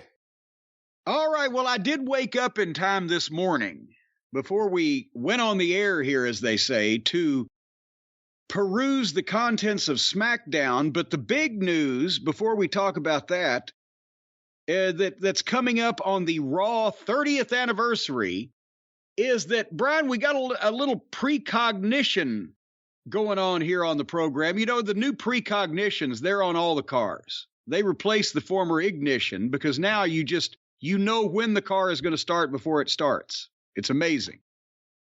But the precognition that we had about Vince returning was the one thing you would see is a bunch of stars coming back to get these ratings up and get these numbers up for what is apparently going to be a concerted effort to sell this white elephant before people figure out what's wrong. And son of a gun, wouldn't you know who won the pony? How much bigger? What was it that? How big is big? How wild is wild? Who was it that said that one time? One of the wrestling announcers. They've got Hulk Hogan. They've got The Undertaker. They've got Ric Flair. No stone has been left unturned, nor no stoned wrestler left unturned. Except Stone Cold, who won't be anywhere near it. Except Stone Cold, who won't be. Well, here's the thing. He's smart enough to realize he don't want to get lost in the crowd. But nevertheless, do you have a list of all of the various mega names that are coming back to show everybody that the people on the current roster don't matter at all? Well, WWE put a graphic up last night during Smackdown showing all the WWE legends that have been announced so far for Raw is 30, 30th anniversary special. What was it a few years ago then? Remember we saw one where they treated all the legends like shit? The Big Show was there, was the last thing we saw him do. But it was all the same people that were here. And then when Randy Orton browbeat Mark Henry and he wheeled himself off on his wheelchair when he'd had foot surgery or whatever. Was that just a generic Legends night? That wasn't an anniversary? I don't remember now. It could have just been, oh golly, we need ratings. Let's have the legends come out. But it's a big 30 years is a big deal. I think they actually missed the exact anniversary by 2 weeks, didn't they? But we're not going to be picky. But so who is on that list? Well, let's go through some of the names you already mentioned. Nature Boy Ric Flair. Woo! First time on Raw in a very long time, I would think. And I wonder if is Becky Lynch on Raw or on SmackDown, or does it matter anymore? Will there be any tension? Could we hear about a backstage pull-apart between Ric Flair and Becky Lynch, perhaps? No, I think it would turn into Ric Flair versus Franklin Rollins. Ooh, Franklin might have to come in on that one. But then Charlotte might be the toughest one of all of them. Also here in this graphic, an older man in a leather jacket and his cross-eyed friend. It appears they're doing the X symbol with their hands. I'm assuming they're going to be DX on this night. Triple H and Shawn Michaels. Triple H and Shawn Michaels. And again, even though we assume that everybody thinks they're around all the time because they're behind the scenes and the behind the scenes news in WWE is more exciting than the television programs, but they don't make TV that often, especially Michaels. And in light of Vince being back, that'll put some extra interest on Triple H. So they're the more big guns. You want to get ratings? Play into everything everyone's talking about. This week on Raw, Vince McMahon will decide if he's going to throw Triple H off the board of directors or not. Find out at 10 p.m. on Raw. That's how you use it. But also on the show, they'd have 5 million viewers. Play into it. All this shit's happening. It's in the press. Everyone's talking about it. Use it. But also on the show, someone who loves to use other people, the immortal Hulk Hogan. And will he be bringing Tom Cruise with him? That would be something. These are the important things. Tom Cruise could put this over the top. Tom Cruise is very short, but very tall is the dead man, The Undertaker. And this one, I mean, because let's face it, Hogan's been back, even though all these people being back on television are, it's a momentous occasion. But most of them have been back. Taker has not been seen since his retirement as The Undertaker. He's done a couple of his one-man shows, but he's been off television. So this one's kind of but what? They're obviously not going to embarrass Undertaker, and he's obviously not going to be threatened in a physical angle that he's not going to come out on top of. But I wonder, what do they do with, does he overshadow everyone else? If he gets a big part in this thing, a lot of times the legends are just, remember that Legends show, they had fucking Brother Love, Bruce dressed up as Brother Love, just walk in and say, I love you to 3 or 4 legends, and that was their participation. They got to do something big with Taker, but what do they do with Taker that doesn't diminish their current talent? If he gets physical, he's got to win. If it's just a cameo, people may be let down. That's going to be interesting. See, again, play into what's happening. Have him come out there with a shovel. The dead man's going to bury all of Vince's lawsuits. Play into it. No, wait a minute. Maybe instead, Undertaker comes down the aisle accompanied by the illegal paralegal. The Undertaker? Why would the Undertaker have her? The Undertaker has gone to the light side. He's now he's now going to get even with the dark side and old Vince for everything. He's on the side of the paralegal. All right, well, I don't know whose side this man will be on. Olympic gold medalist Kurt Angle. And again, Kurt's probably not going to get physical, but he was just on in Pittsburgh in his birthday celebration where it was kind of, there wasn't much to do there. And then what's his name that they were trying to give the rub to, the amateur that they signed? Gable Steveson. Gable Steveson, that kind of stood there and held that milk hose. It was, all right. But he was just there. Pioneering women's wrestling belt trash can thrower, Alundra Blaze. Of course, our friend Medusa is who. No, Alundra. They're not going to call her Medusa. You think she'll be Medusa on Raw? No, I'm saying that's who that is, even though they have to call her Alundra Blaze because that's who was on Raw 25 years ago or whatever. But she has not been, she was in did the Hall of Fame thing a few years ago, but she hasn't been a regular on their television. So there's a name they haven't, beaten into powder over the past few years. The next man on this list, a former general manager, but I like to think of him as one of the more underrated managers of his era, Theodore Arlong. Theodore. It's always good to see Theodore. And he can do a variety of things, so that'll be interesting. Making a return just so he could say damn once on camera, Ron Simmons. And again, Ron's been a big part of Raw, and that's going to be, they're going to work the damn spot somewhere. And something with him and JBL.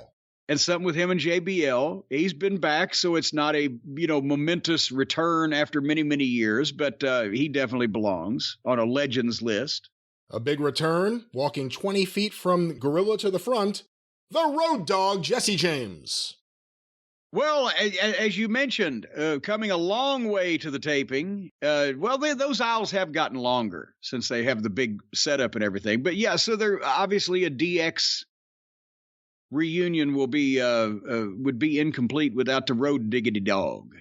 Someone who I think people are usually happy to see and who I think actually appreciates these kind of things more than the other wrestlers sometimes. The 1-2-3 Kid, Sean Waltman. Or X-Pac, I guess I should say also. Well, X-Pac. And there you've got the DX reunion. So that's a perfect fit. And they'll get a chance to do all the things that they do. Well, I don't know. Now we're getting to the point, you've mentioned a lot of names. Are they going to have any matches on this show? Are they going to have any representation of the modern stooges that pass for superstars these days? Or it might get better ratings if they just parade everybody that you've listed out and let them do a 5-minute interview. I don't know if they'll have enough time, because if this man gets a mic, it'll be 5 minutes of plugging the company whose shirt he'll probably be wearing, Diamond Dallas Page. Bang! Yes, Page will probably, he'll do the MMA thing. He'll have all of his sponsors on whatever outfit, so even if he doesn't get a chance to do a promo, he'll make sure to get everything plugged. Every one of his sponsors is his own yoga company, which he keeps changing the name of every few years. It's not yoga. You know, Jim, we've talked about Hulk Hogan and the potential that he may join Scientology. What happens to this man, Jimmy Hart? Ooh, Jimbo. Handsome Jimbo from Mempho. I will enjoy seeing Jimmy again. You know, he's going to be, I believe, 80 this year. That's incredible. Can you believe? And has looked the same for the past 45 years. So I'll be happy to see Jimmy. But yeah, if Tom Cruise gets a hold of Hogan, I'm afraid that Jimmy's days as Hogan's manager may be numbered. I wonder how Tom Cruise would look with a megaphone. Well, maybe this next man could use some of Jimmy Hart's help once again. Someone who I just saw posted he had his first match of 2023, Jerry the King Lawler. Good Lord. That would mean that Jerry has been wrestling now. His first match was in November of 1970. So he's been wrestling for 52 years and 3 months. And again, Lawler is almost synonymous with Raw, especially when people actually watched it. So, you know, there you go. But he's been around again a number of times, so I don't know if people are going to lose their shit, but he belongs there. Also making his return, a man who, whenever you see him interviewed, and you're a kid who watched wrestling in the 90s, you think, I never knew this was the nicest man on the planet. The Godfather. And now, can he have any hoes? Or now is this going to be he's gone out to one of these halfway houses and he's trying to mentor young women to pursue a career in internet technology. See, again, play into what's happening in the press. The Godfather starts coming out with women and he gets stopped on the entranceway. And all of a sudden someone comes out there and says, we just heard from our founder and chairman, and he has a problem with the way you are using these women, and he won't allow it on his show. Unless you sign this NDA, and then the girls sign the NDA, and then they go on down the ramp. And it's Raw 30. Bring back Clarence Mason. Have him hand out the legal documents. There you go. There you go. Well, finally, to round out this list of legends, former WWE World Tag Team Champions Ted DiBiase and Erwin R. Shyster, Money Inc. And of course, Erwin R. Shyster, better known to many of us as Mike Rotunda, who is related in the various ways to the Wyatt family of whatever. Who the fuck is in the Wyatt family now? I guess that means that Mike Rotunda is the grandfather of a bunch of animal puppets. Well, that's the legends list so far. You never know who will be just randomly showing up for Raw is 30. And again, what I'm worried about in some cases, a lot of those are just going to be throwaways and nobody's going to get a chance to speak or do anything because that's 20-something people you've just listed there, as well as try to do the regular program. But we'll see what they've got to have the top names, especially, like I said, Taker, and Hogan's not just going to come in and look like a flunky. So there's going to have to be some meat to a few of the segments with the legends. Would you not assume? You got to think there'll be meat to something with The Undertaker, Hogan, DX, probably Flair. And then I think they'll just kind of be throwaway backstage segments, more than likely with Ron Simmons and Dallas Page and Jimmy Hart and everyone else.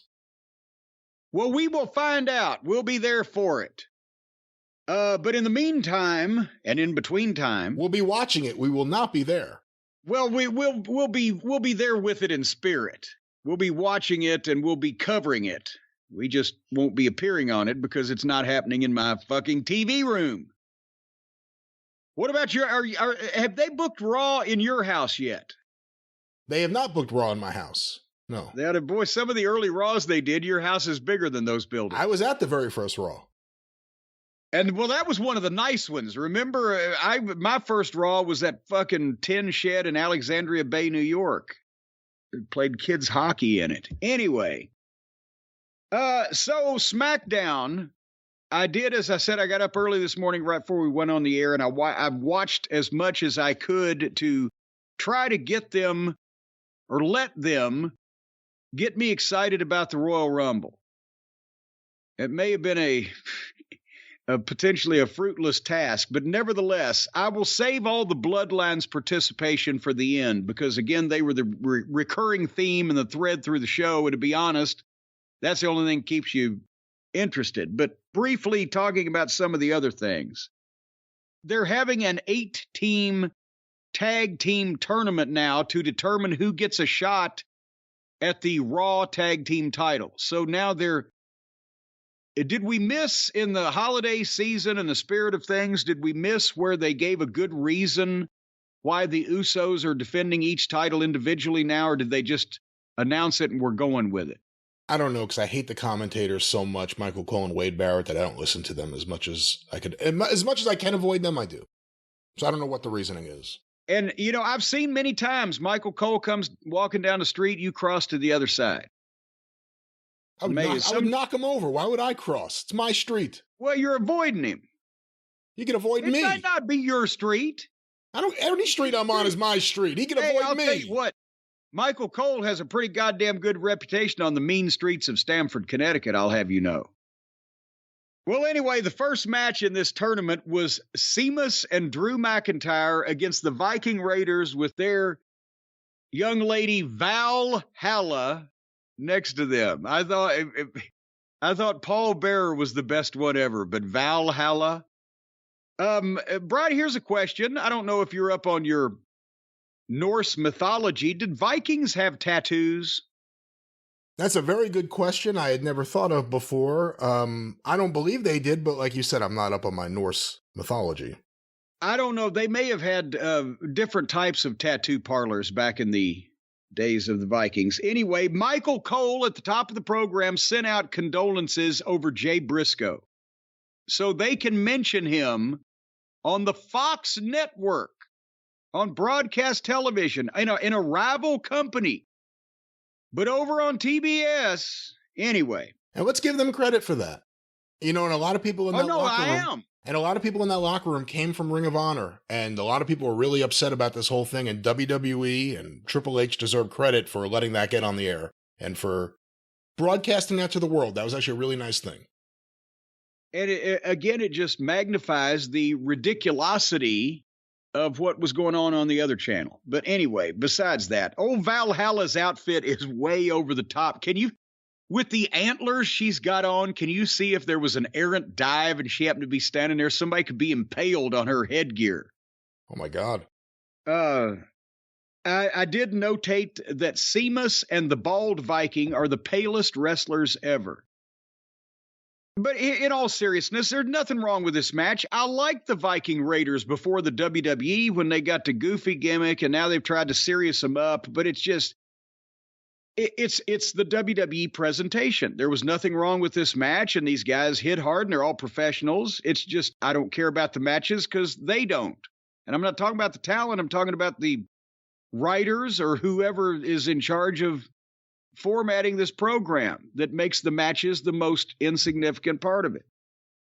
And finally, Sheamus beat Ivar with his kick, and we were a half an hour into the program, past the first segment.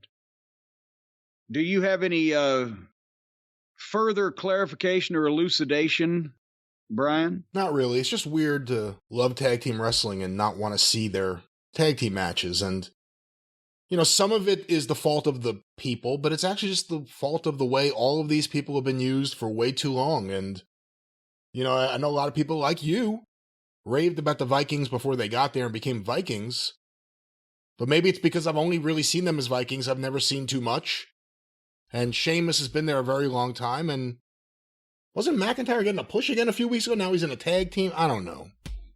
This is the opening of the show. He's a brawling brute also because of the accents. It hit me. Anyway. It hit me watching the Brawling Brutes the other day. They're Vince's, because they were created by Vince. Yes. They're his modern hillbillies. Yeah. He always loves having like the little one just run around act crazy and the big one. Like, they're his hillbillies for today. That's it, just because now they're global in reach. So he thinks the new West Virginia is Scotland or whatever, Anyway, let's get to the, as I said, we're skipping some bloodline. We'll come back to it. But the thing that I would assume that most people are talking about, and I'm not in universal agreement, obviously, the whole Bray Wyatt thing again. Poor LA Knight. He's in the ring. He's talking about Bray Wyatt. And he's trying to do the best he can with what anybody would be saying. What is this fucking guy's problem? He is Howdy. He's not Howdy. I know who he is. He's a fucking nobody. I know who I am. I'm LA Knight. LA Knight does a great promo. They've done nothing to make people believe in him or to believe that he's even comparable or competitive with this fucking Wyatt that's come back that in the past has been literally immortal and invulnerable. It is really weird. It is really weird. Here's a guy that looks and sounds like a wrestler who we all talked about how misused he was as a male model scout or whatever he was. And then they just turned him back to LA Knight and all of a sudden just dropped him into this Bray Wyatt thing. But yeah, they didn't give fans enough time to care about him. Yeah, it's with no build to begin with, much less if he had been LA Knight consistently and then suddenly he gets dropped in this thing. They still didn't do that much with LA Knight to get him ready for a spot against a supposed top guy, but especially coming off the worst gimmick ever in history and just the stupidest reason for it to get into it and to get out of it, where he became Max Dupree for a month and a half or whatever. It's just, so now he's got to go out there and do these promos and then put up with this shit. And he beat Nobody Smith in 30 seconds. And then suddenly on the screen up pops the Firefly Funhouse. And we've got the Buzzard and the Pig and the Rabbit and Bray Wyatt's ass crack. And they're rebuilding the Funhouse, and the puppets are speaking to Bray. I can't understand the chipmunk voice. Is it the chip? Well, it's a rabbit, but it sounds like Alvin and the Chipmunks. I can't understand what the puppets were saying to fucking Bray Wyatt to begin with. There's a pig eating chocolate. Wyatt's talking to the rabbit. There's cheesy music in the background. And then Captain Howdy shows up on the screen, says, I told you so over and over. And, it's your fault, whatever. And then Bray Wyatt all of a sudden gets serious in the middle of this lunacy, says, I hope you're satisfied. I'm not, by the way. I'm not satisfied in any way, but I hope you're satisfied. You don't realize what you've done. You better be scared when the lights go out. And then, have a nice day. I said, Mick Foley should sue. And they play the fucking goofy music out of it. It's official, ladies and gentlemen. Bray Wyatt sucks. He says shits. He's a great promo talent that he does nothing with. This whole deal is fucking rotten. It makes no sense. It's phony. It buries anybody that's involved with it. How do you book anybody after this guy gets finished with them? And we were blaming Vince. Well, they've been doing this, and Vince has been gone. And now that Vince is back, I don't think suddenly his first order of business was get that Firefly Funhouse back on television. This is what Bray Wyatt wants to do. He doesn't want to use his obvious vocal talent to be a believable kick-ass wrestler in the mode of his family tree. He wants to be this goddamn supernatural fucking moron that does this inexplicable shit that clogs this program up. Brian, do you have any ray of sunshine in this? This is exactly what I told you to expect. This is exactly what I thought we would get from this guy. He's not had one match. Not that I want to see him have a match. And it's been nonstop speeches, characters. Now we're back to this fucking Firefly Funhouse. I had a little bit of hope here. LA Knight comes out there. Good promo. He's intense. You look at his eyes, he's intense, which makes him stand out compared to everyone else. And he's calling out how weird all this shit is. They give him a squash win. I'm like, all right, something going on here. And then all of this. And then the most insulting thing, maybe also how it just ends. The Firefly Funhouse ends, and that's it. We never see what LA Knight has to say or anything else. Just go to commercial. No, this is terrible stuff. And scene. I don't know. I guess he could justify Bray Wyatt's contract with the merch that he moves from his skits, but then just do something else. I mean, that's the thing. There's all these things that if we start just doing things based on what will sell merch, it's a slippery slope because there's lots of shit that has nothing to do with wrestling that you could sell a ton of. But I don't like Bray Wyatt. I don't understand why anyone in the world finds any of this entertaining or good. Or even understands it.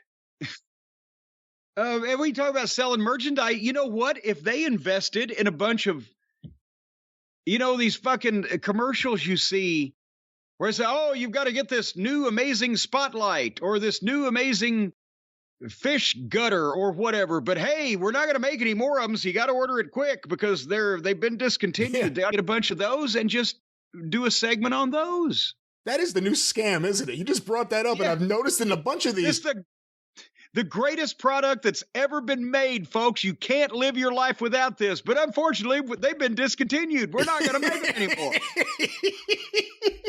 I saw that in one commercial, then I saw it in another. I was like, is this the same commercial I saw the other one? And it wasn't.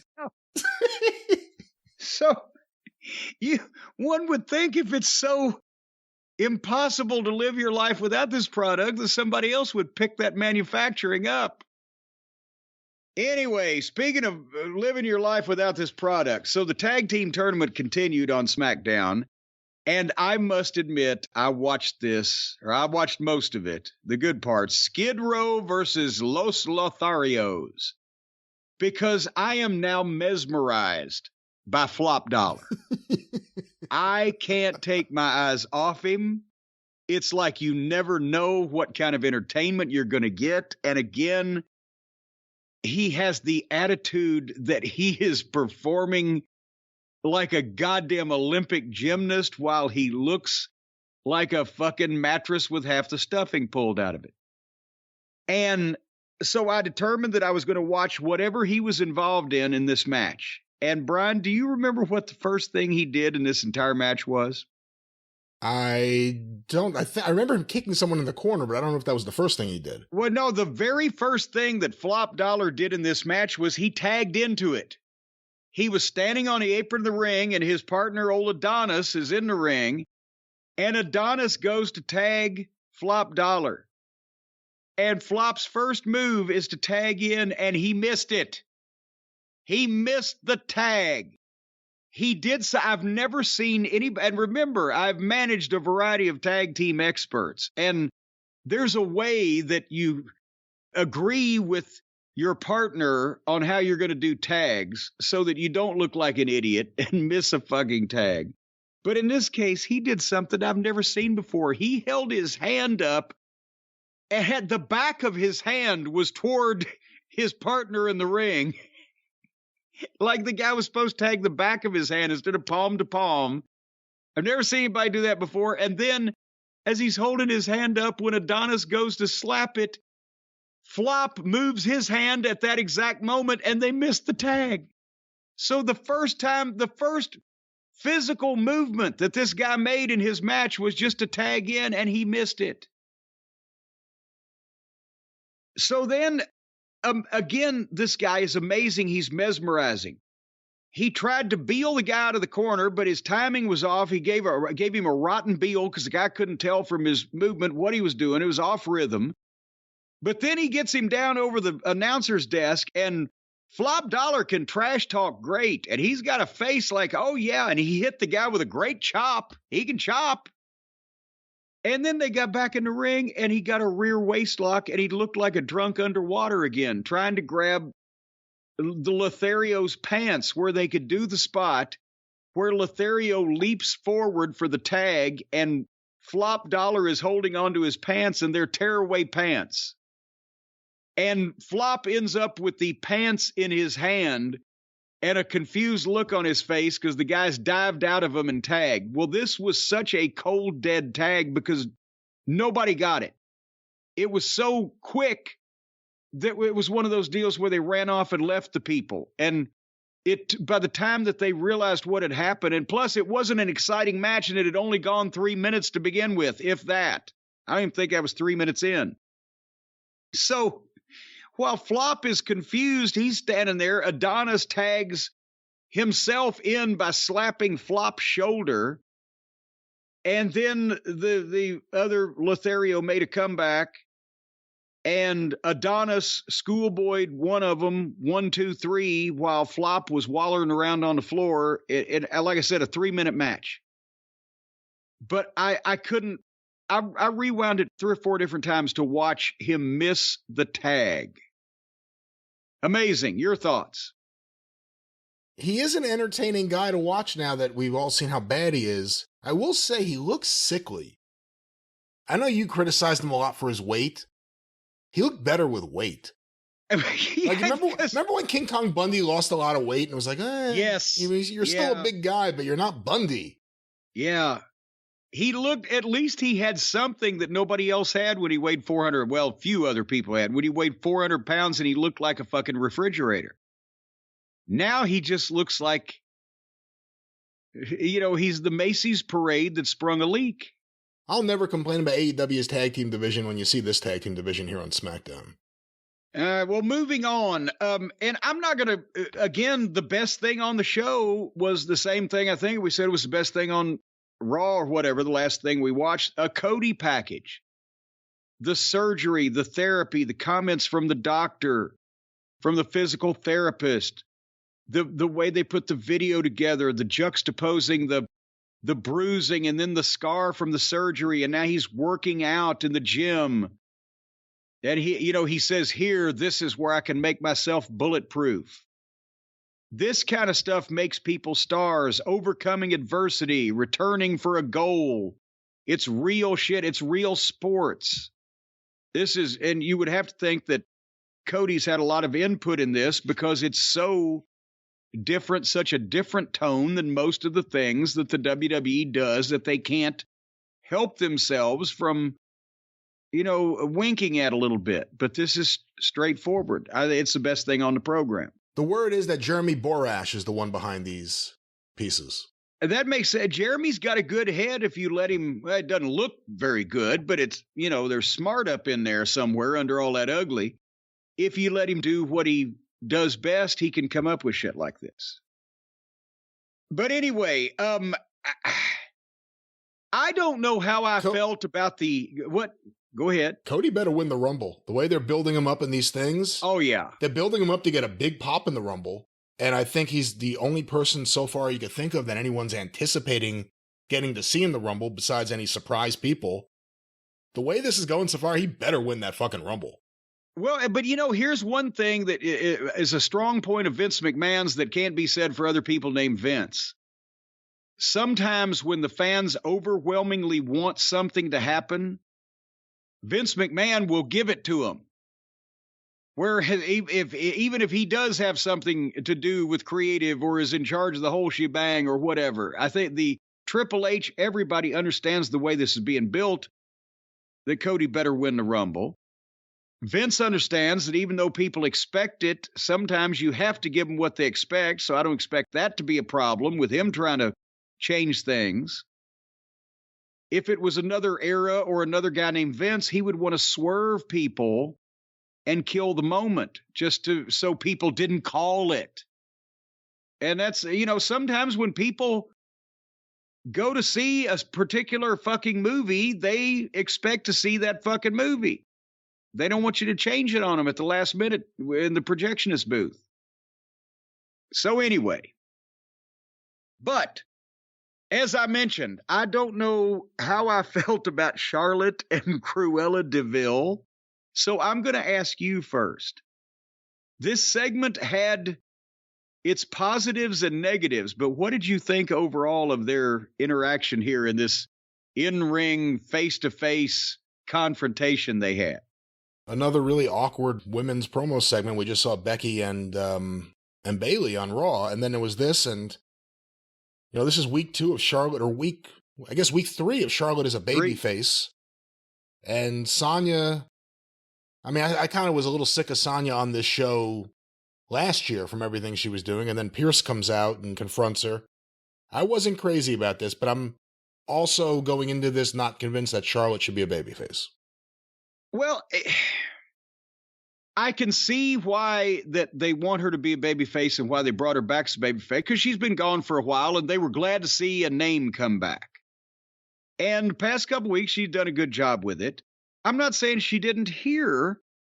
It's obvious they had a VTR of her and Cruella having the big backstage pull apart last week, and we criticized that just because they did a great job with it, but everybody does them. It wasn't anything new. It's so played out, right? That was the criticism.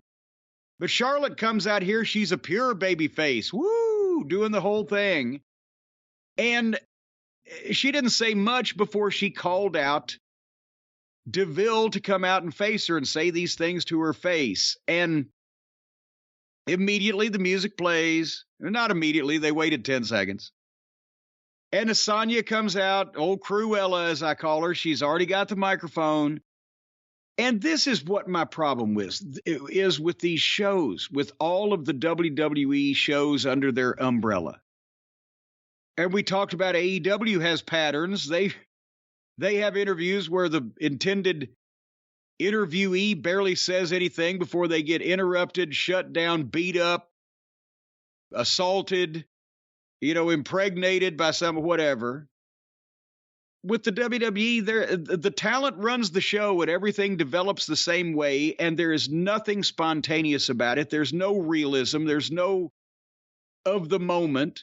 The talent, because somebody comes out and speaks ill about a person and calls them to come out. And that person immediately comes out with music queued up and ready at the instant.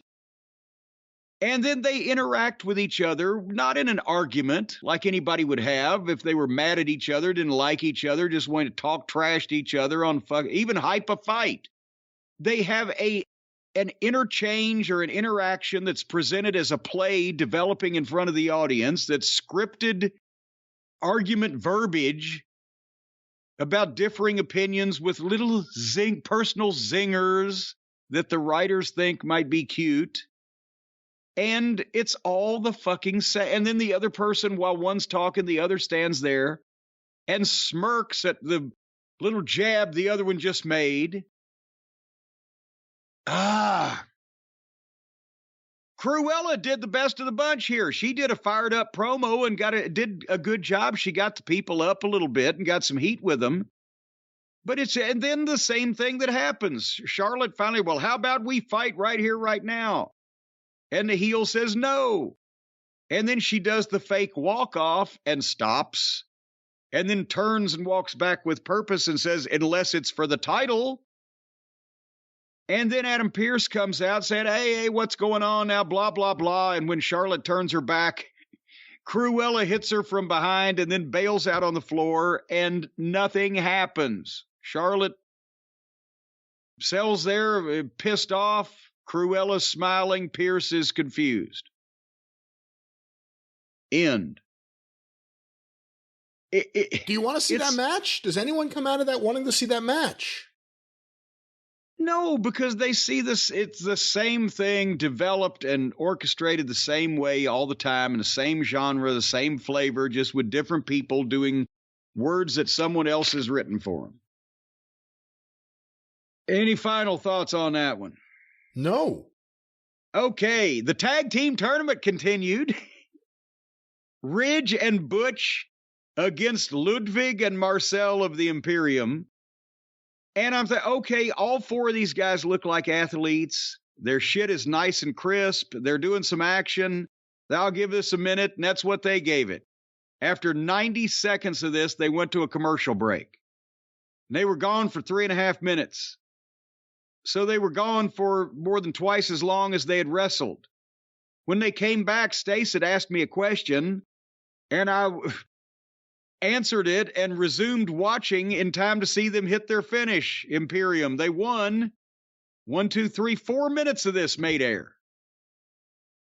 But that's better than the next one, because the tag team tournament continued with the minimum male models against the lucha suits. And I just completely skipped that because, my God, seriously, at this point, I'm waiting to see the bloodline, and I'm waiting to see the big main event, which is not a match, again, on their program. AEW gave us Darby Allin and Kushida, which is not a main event in any building in this country. And SmackDown gave us a main event that's not a match at all. Contract signing with Owens and Roman. But at least with the stars, you figure something might happen, right? So from the start of the program, the entire bloodline had entered into the garage of the arena in a fleet of SUVs, and they all got out, and they're celebrating, and there's Sammy, and there's the Usos, Solo, Heyman gets out. Roman, here he comes. Sammy goes for the fist bump. Roman turns and walks off on him. Won't give him the fist bump. So then later on in the program, Sammy was in the bloodline locker room talking to Roman with the Wyatt Heyman's facials and just any slight reaction. I just keep my eyes on him. He's incredible. But Sammy's like, is there heat? The old Austin Idol, is there heat? It's not scalding, but I can feel it. It's there. Roman wants Sammy to tell the truth about last week. What went on? And Sammy, well, I was disappointed that the Usos helped me. I thought I was going to get to do it on my own. And Roman says, oh, so now I got to run my plans by you, the honorary Us. I could get the fuck out of here. And he kicked him out of the locker room. So it's looking bad for Sammy. What'd you think of that? The whole segment there where, again, they're ignoring the fact the camera's right in front of them. Right. Yeah. I mean, at this point, we have to live with that. Unfortunately. Be grateful for small favors. But right? Beyond that issue, what do you think of this whole thing with Sammy there and then Roman just turns the tables on him? You could tell by Sammy's facial reactions. Yeah. Why do we have to do this every week? Why do I have to run everything by you? What do you think about this part of the show-long angle? I like it because it's keeping the people that are rooting for Sammy to somehow come out of this good or successful or whatever. I'm talking about the fans. They're cheering Sammy. They want him to do something. They like him. They like what he's doing with this, and they want to see more of him. But it can't just every week be, sunshine, lollipops, rainbows, and waterfalls. There has to be some kind of conflict or tension. And they've been doing this with a slow build, and they're still not ready to choke slam each other to hell or whatever. But you can tell that now people are starting to get a little more tense about, oh, is Roman going to do something to Sammy? Or will Sammy turn the tables and join? They're wondering what might happen, and they're interested in it. Imagine that. In wrestling these days, I'll take it. But I like it because it can't all be nice. Sammy has to be in some risk or some jeopardy into people's mind to keep people focused on him. So what about Heyman then turning to Roman as soon as Sammy left the room? Well, that's the thing. The next thing you hear out of Heyman and Roman talking is Paul said, I never liked Shmuley anyway. I never liked him since day one. And then he carefully, prefaces his pitch to Roman as your wise man. It would be, improper of me not to bring up. And this you've heard this a million times. It's an old Vince line. I'm not saying he fed it to him, but everybody knows up there it's an old Vince line. Heyman asked Roman, isn't it better to have Sammy inside the castle pissing out than outside the castle pissing in? And that's an old Vince line from 30 years ago. So obviously they are conspiring to use Sami Zayn, as Owens is trying to tell Sami, but Sami doesn't believe it yet. And then later on in the program, Heyman goes, go ahead. You know what would help Sami find out? If he watched the program. Well, again, we have to get any kind of entertainment out of this shit these days, we have to just work with them on certain things. But then Heyman goes to Sami and says, hey, Roman wants to see you. So now they're in the back again. And Roman's like, oh, okay, Sami, you want to be part of the team. You want full communication. Okay. And Sami's relieved. But then Roman says, well, I expect the same love and respect from you as I give out. And Sami assures him the bloodline is first. I'll do anything. So Roman tells him, go find the Usos, get the exit ready, get the plane started or whatever. As soon as this signing is over, we're out of here. And gives him the fist. And the people popped when Roman Reigns gave Sami the fist bump in the fucking locker room backstage. They popped watching it on the monitor. So this is one of the only things they really care about. But after all that had occurred, when we come up for the contract signing, which they've milked throughout the program, there's 10 minutes on the air again, like there is in most of these contract signing segments. And the bloodline entrance takes up 4 minutes. So now we're 6 minutes to the top of the hour. Roman sits down, puts his feet up on the table. Nothing happens for another minute or so. And then suddenly Owens appears. He's come from the back door or the front door, whatever. He appears on the side of the ring and pulls. That's charitable. Poor Solo. Owens grabbed Solo with one hand while Owens is on the apron and Solo's in the ring. And suddenly this fucking fire plug of a Samoan just flies over the top rope and out. But Owens is in and kicks Roman, gives him a fucking stunner before Roman ever sees him coming. And then he beats up Solo and the Usos. My God, it's Stone Cold Steve Austin. Here is Kevin Owens beats up 3 full-blooded Samoans and then comes back in and hits a pop-up powerbomb on Roman Reigns through the table that's set up in the ring. Again, it's preposterous because it's Owens. And his gimmick is not exactly Ken Shamrock, the world's most dangerous man. But I agree, they've got a title match and they've got a big pay-per-view and they've got to get some interest in this. So as he's laid waste to every Samoan from the island, then Heyman's begging in the corner and holding the belts and the contract. And as Owens approaches and menaces Paul, who squeals, please, no, I'm a father. Owens takes the contract and signs it, and just then Sami Zayn appears, jumps up on the apron of the ring with a bewildered look on his face, and Owens tosses the contract to Sami, who catches it, and Owens takes off before the other bloodline members can get to him. So now there's poor Sami in possession of that contract that I'm sure Roman is not going to be very happy about. What's going to happen next week? I can't wait to find out. That's right. It's the only thing people care about that's happening in WWE right now is the stuff with the bloodline and Sami and Owens. And again, most of it not involving matches. Just, so that's the difference in AEW and WWE. The AEW fans are going crazy, jumping up and down like their heads are on fire for matches involving green guys and shitty talents. And over here, they've got the most professionally trained crew in the history of wrestling. And the matches are the least exciting thing and made the least important thing on the whole program.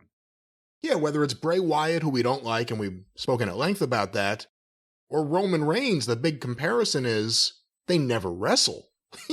We never see these guys wrestle. One is a multi-segment, week-long bloodline thing, and the other is a multi-segment, week-long spiritual spooky thing. On the same show. One of them's clicking and one of them's terrible.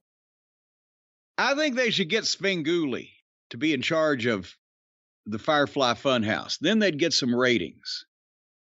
He is the highest rated show on MeTV by far. And boy, I'll tell you what, and he'd probably do a better job of corralling all the evil demon-possessed puppets than Bray Wyatt does either. But anyway, so this program was to build to the Royal Rumble.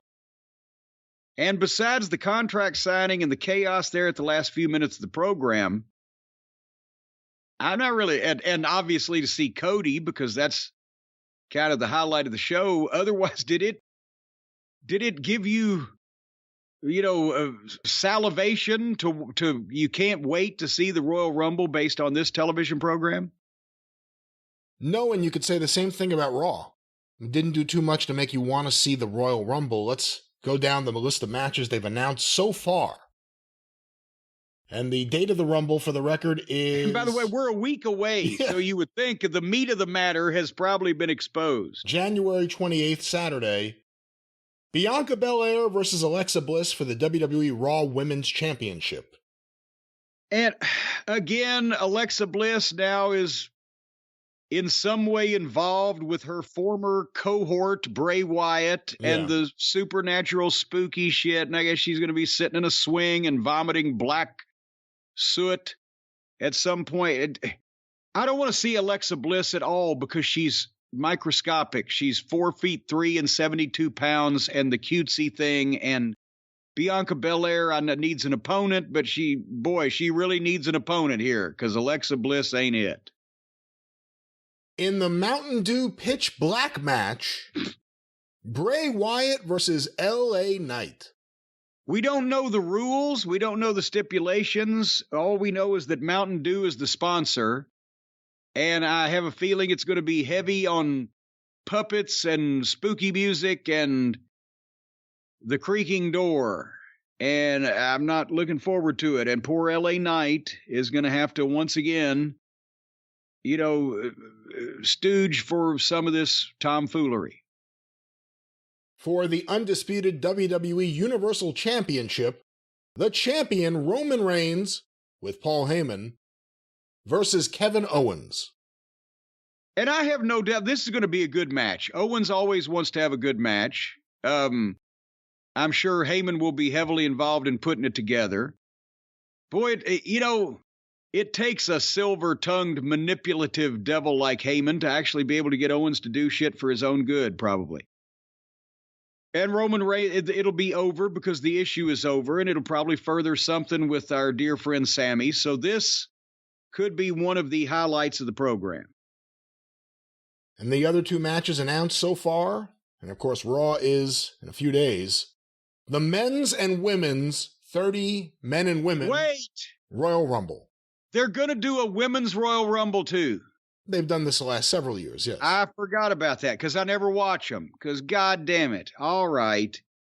So basically, we're going to spend a while on Peacock this weekend to watch two matches. Roman Reigns and Kevin Owens, and Cody hopefully win the men's Royal Rumble. And come on, you got to watch the women's Royal Rumble. No, I'm not going to. No. Why not? Jesus, where are they going to find 30 women? Rhea Ripley. Shit. Well, let's go over who's in. Give me Rhea Ripley against anybody for 10 minutes in a single match, not 30 women for 30 minutes. Let's go over the people they've announced so far, again, a week before the pay-per-view, as being participants in the two different Royal Rumbles. Let's go over the men's list so far. Announced on SmackDown, Kofi Kingston and Santos Escobar are in the Royal Rumble. Mm-hmm. Ricochet is in from defeating Top Dollar to qualify. Also announced on Raw, Austin Theory, Seth Franklin Rollins, Bobby Lashley, and Baron Corbin. From SmackDown, Rey Mysterio and Gunther. Announced on Raw last week, Cody Rhodes and Omos. And finally, just announced in the last couple of days, Drew McIntyre, Sheamus, Braun Strowman, and Karrion Kross. That's an underwhelming list of people. I hate to say it.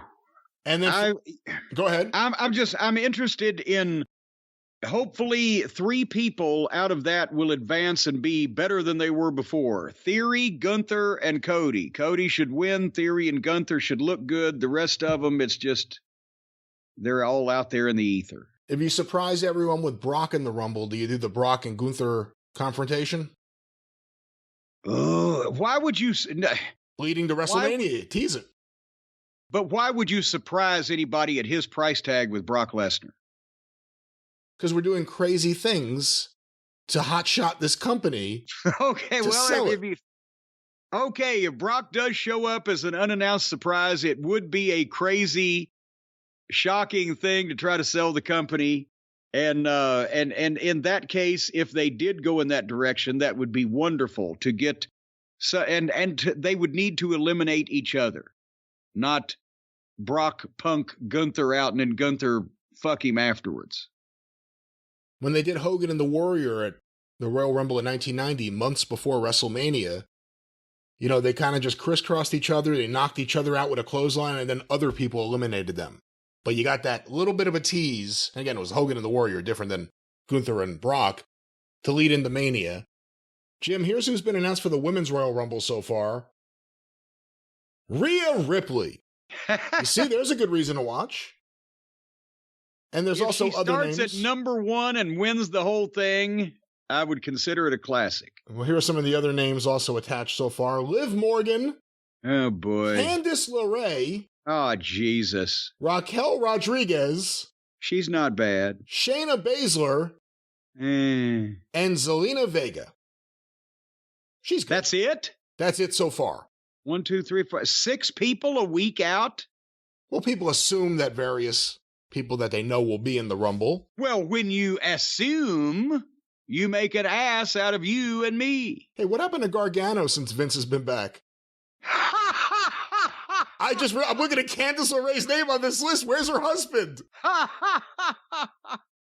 Hey, there's some things even Vince couldn't stay away from if he tried.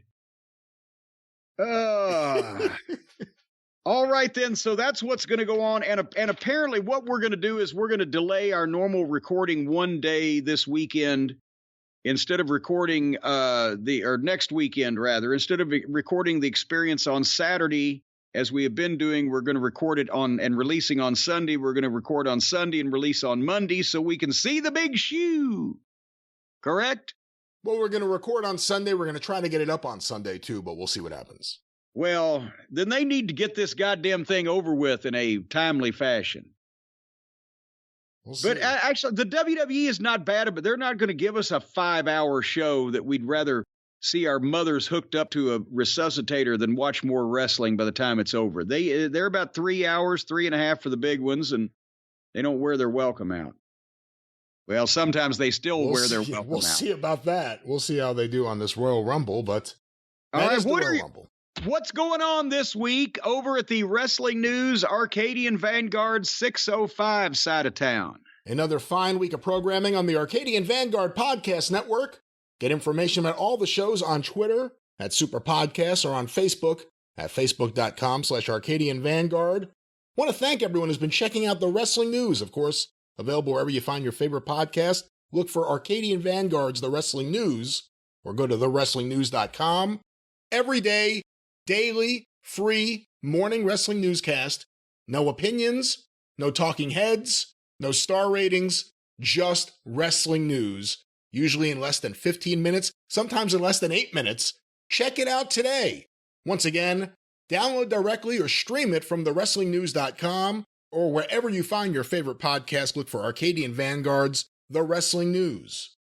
Also want to make mention of the latest episode of Stick to Wrestling with John McAdam, a look at one of the episodes from 1980 that WWE have just put on Peacock with the Bruno Sammartino-Larry Zbyszko feud. Ooh. Check this out today, McAdamPod.com, or look for Stick to Wrestling with John McAdam wherever you find your favorite podcasts. And of course, the 605 Superpodcast, The Mothership! Thank you to everyone who's been going through the archive. We really do appreciate it. Some new stuff in the works, but go through the archive today if you haven't. 605pod.com. All episodes are available there for free or of course, wherever you find your favorite podcast, the 605 Superpodcast, the Mothership.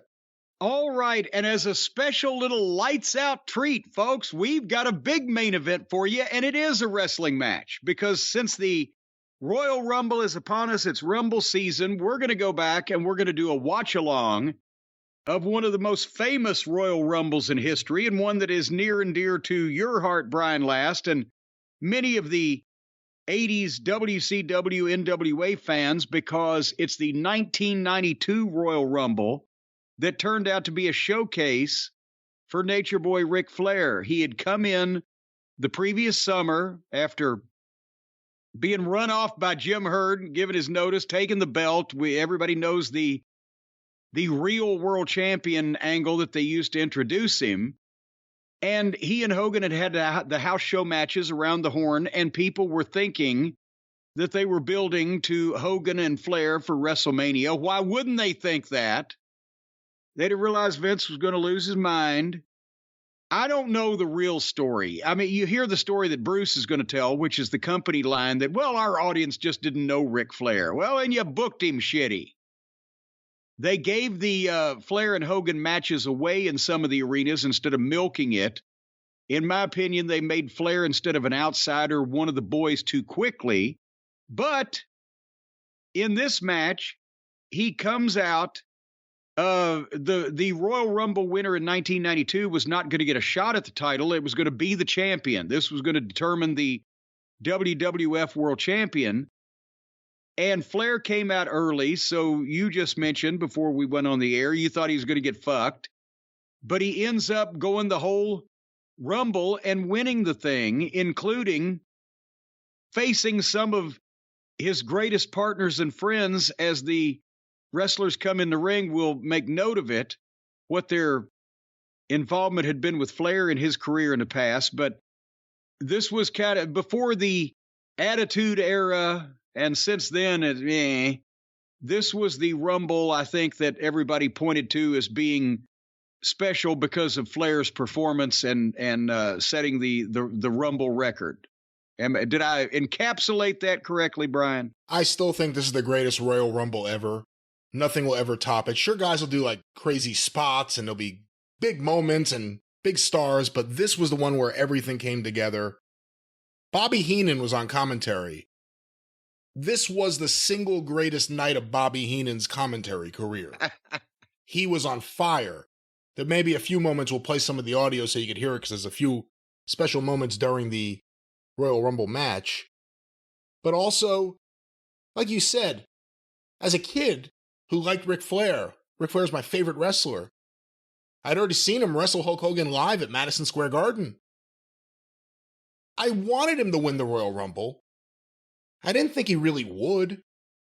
And this ended up just being an amazing night. And in a lot of ways, for the anti-Hogan fan, this also became a big moment where Sid eliminates him, fair and square, and then Hogan at ringside just decides that's not good, and he yanks Sid until Flair does what he has to do. This was one of those moments that fans started getting a little sick of Hogan. This is one of those moments. Yeah, and then they went with Hogan and Sid at WrestleMania because Vince had decided we got to go back to the Giants again. And, we never got that at the big show. And Flair and Savage, which wasn't Flair and Hogan, but is one of the more underrated matches of its era, because it's a great match and a bloody match from Flair. But anyway, so with that having been said, how can the people watch this classic matchup along with us here in the next minute or two? Of course, on Peacock, you want to go to the 1992 Royal Rumble, or as we insiders call it, Season 5, Episode 1 of the Royal Rumble. The time will be 1:28:10.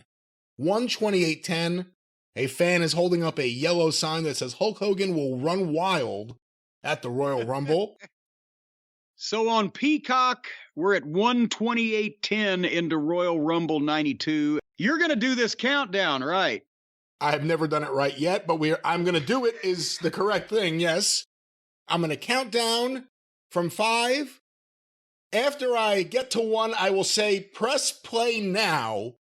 And you press play right when I'm finishing the word now. It's so complicated every time. But here we go. Countdown beginning right now. 5, 4, 3, 2, 1.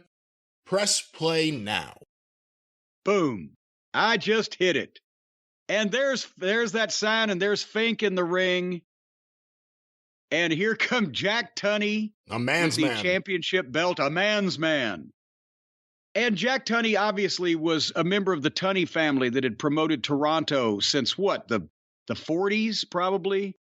The old man, Brian. And the Tunney family was very powerful and was integral in WWE doing business in Canada. Back in those days, you had to have a Canadian representative, some kind of Canadian company involved because of the regulations. And that's why that they were very important. Also, Toronto, along with Chicago, probably consistently over the last 100 years, the biggest wrestling city in North America. And the Tunneys controlled that for a good part of the glory period. So that Jack Tunney was serving as WWF president at that point, and boy, he looked good in a suit. And you can tell those fucking Tunneys were rolling in money. They were filthy rich.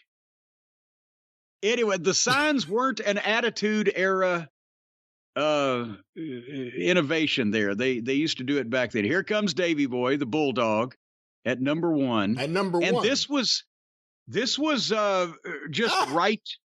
What was that? What? Oh my God, there's Destiny, Jackie. She used to valet for Dennis Coralluzzo. That's right.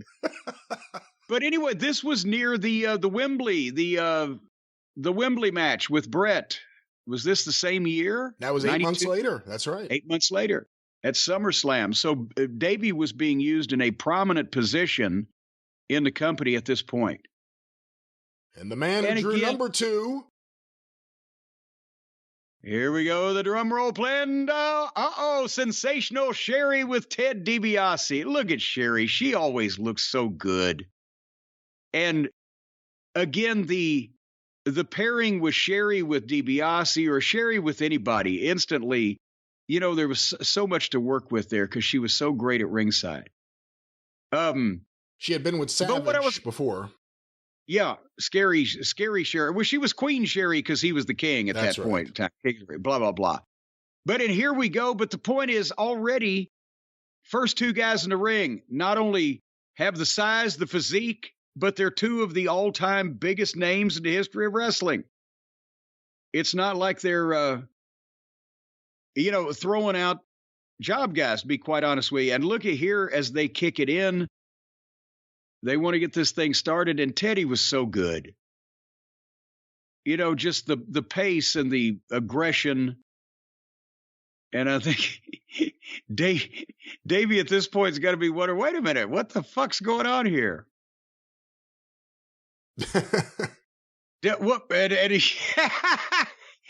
And he decided he'd get up before Teddy wanted him to, so Teddy's going to put him right back in the same place.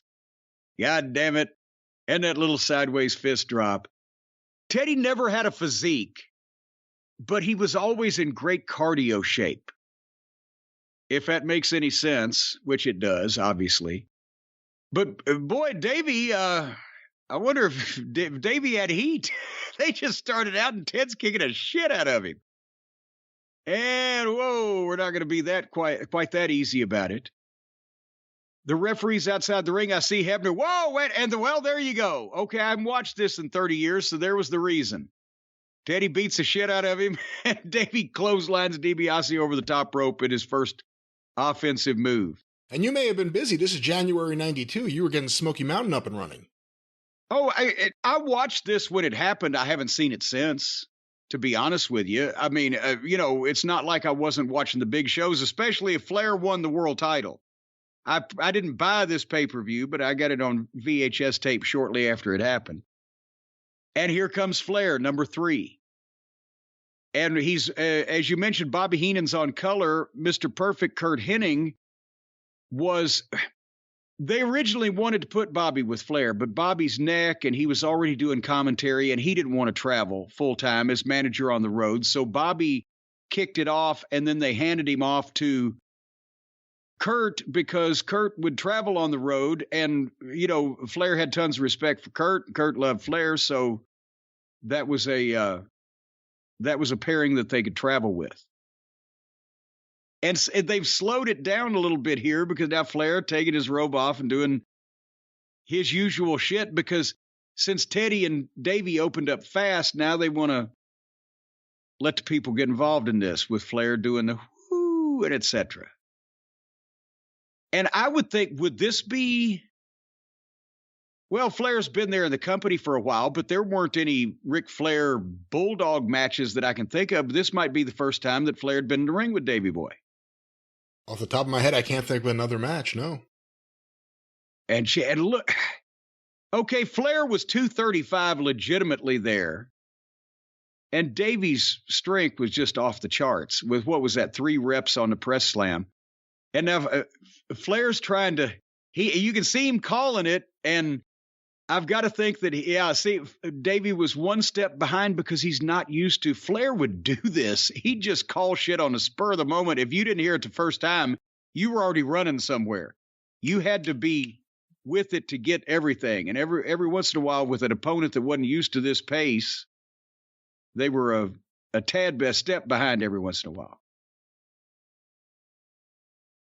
And Flair again doing his, Davey doesn't, he's not used to working with Flair, so he doesn't know that Flair wants him to come in and get him so that he can, fucking do something. And I don't know what Rick was telling him to do, but it probably wasn't that. Here comes Jimmy Hart with he's in the box. It's Sags there. He's in the box. I didn't have my glasses on. And now again, Flair saying, give me the 10 punches. Flair had such a completely different style of working than most of the guys that had been involved in the WWF to that point. I'd have to think that he confused a number of people. Now here, Sags has been a part of WWF for a couple of years. I'm sure that the Nasties and Davey had been involved quite a bit, but now you got 2 heels and 1 baby face. So they're going to rough him up a bit. And look, there's Hebner, one of the ringside refs I was about to say was Hebner. I think I saw Joey Morella. That's right. On the other side. There could be more. Boy, Sags looks like a goddamn Adonis compared to the way he fleshed out later on in his career, doesn't he? I forgot how big he was, too, how tall. Yeah, they were both big guys. Boom! And that's an old Road Warrior spot that I'm sure Flair called for Davey, the double clothesline. And now, and boom, is he going to hold on? Is he going to hold on? Yes, he did. And now Davey will take care of that. Boom. How about that landing? Yeah, well, he wanted to make sure that nothing bad happened. And look at Flair. He's not even sweating yet. And that's the thing. He was made for a match like this because his cardio was ridiculous. We've mentioned anytime they had a doctor do the athletic commission physicals, Flair's resting heart rate was like 39, 40, 42. Blood pressure, everything he had was almost like a dead body. You couldn't. And here we go, Haku. And cover your nose. I was about to say, Flair loves Haku as a man and a beast, and here he's about to get all over Davey. But again, we've gone through one of the Nasty Boys. They were a big name in the 90s. Haku is legendary. There's Nature Boy Ric Flair. There's the British Bulldog. There's $1 Million Man Ted DiBiase, and we're, 5 people into this thing? And everybody was different. And now Haku says, well, fuck it. I'm going to win this thing. But everybody, and Flair putting over the beast of the Samoan, he can't hurt him, blah, blah, blah. So he's going to powder out. Everybody was different. Everybody had their own look, their own style of working, their own backstory.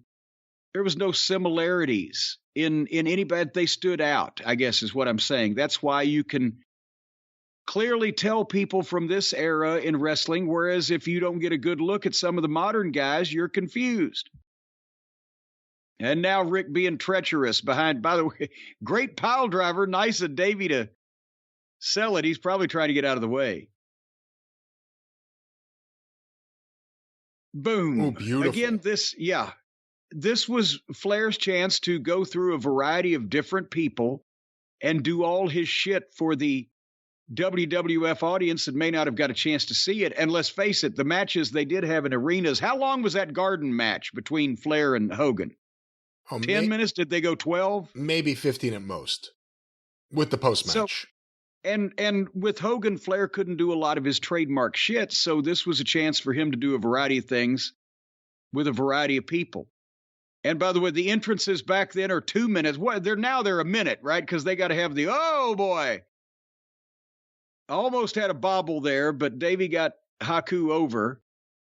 And next, here comes Shawn Michaels. Boy, the hits just keep on coming. And he had just turned heel, so he's a freshly turned Shawn Michaels, getting his first, getting his first push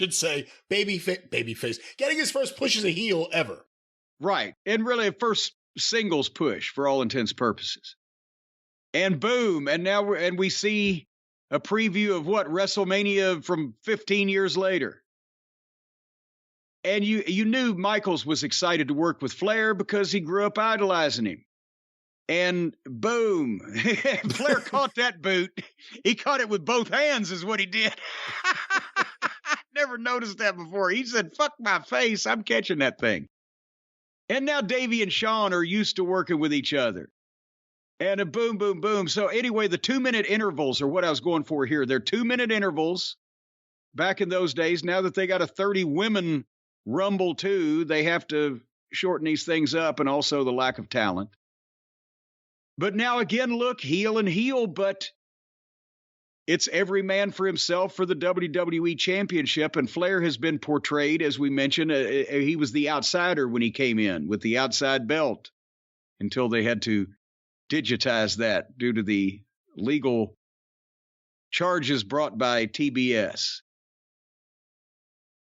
And poor Davey needs some backup in this thing. He needs a friendly face. I liked, yes, Michaels, he's still trying his stuff.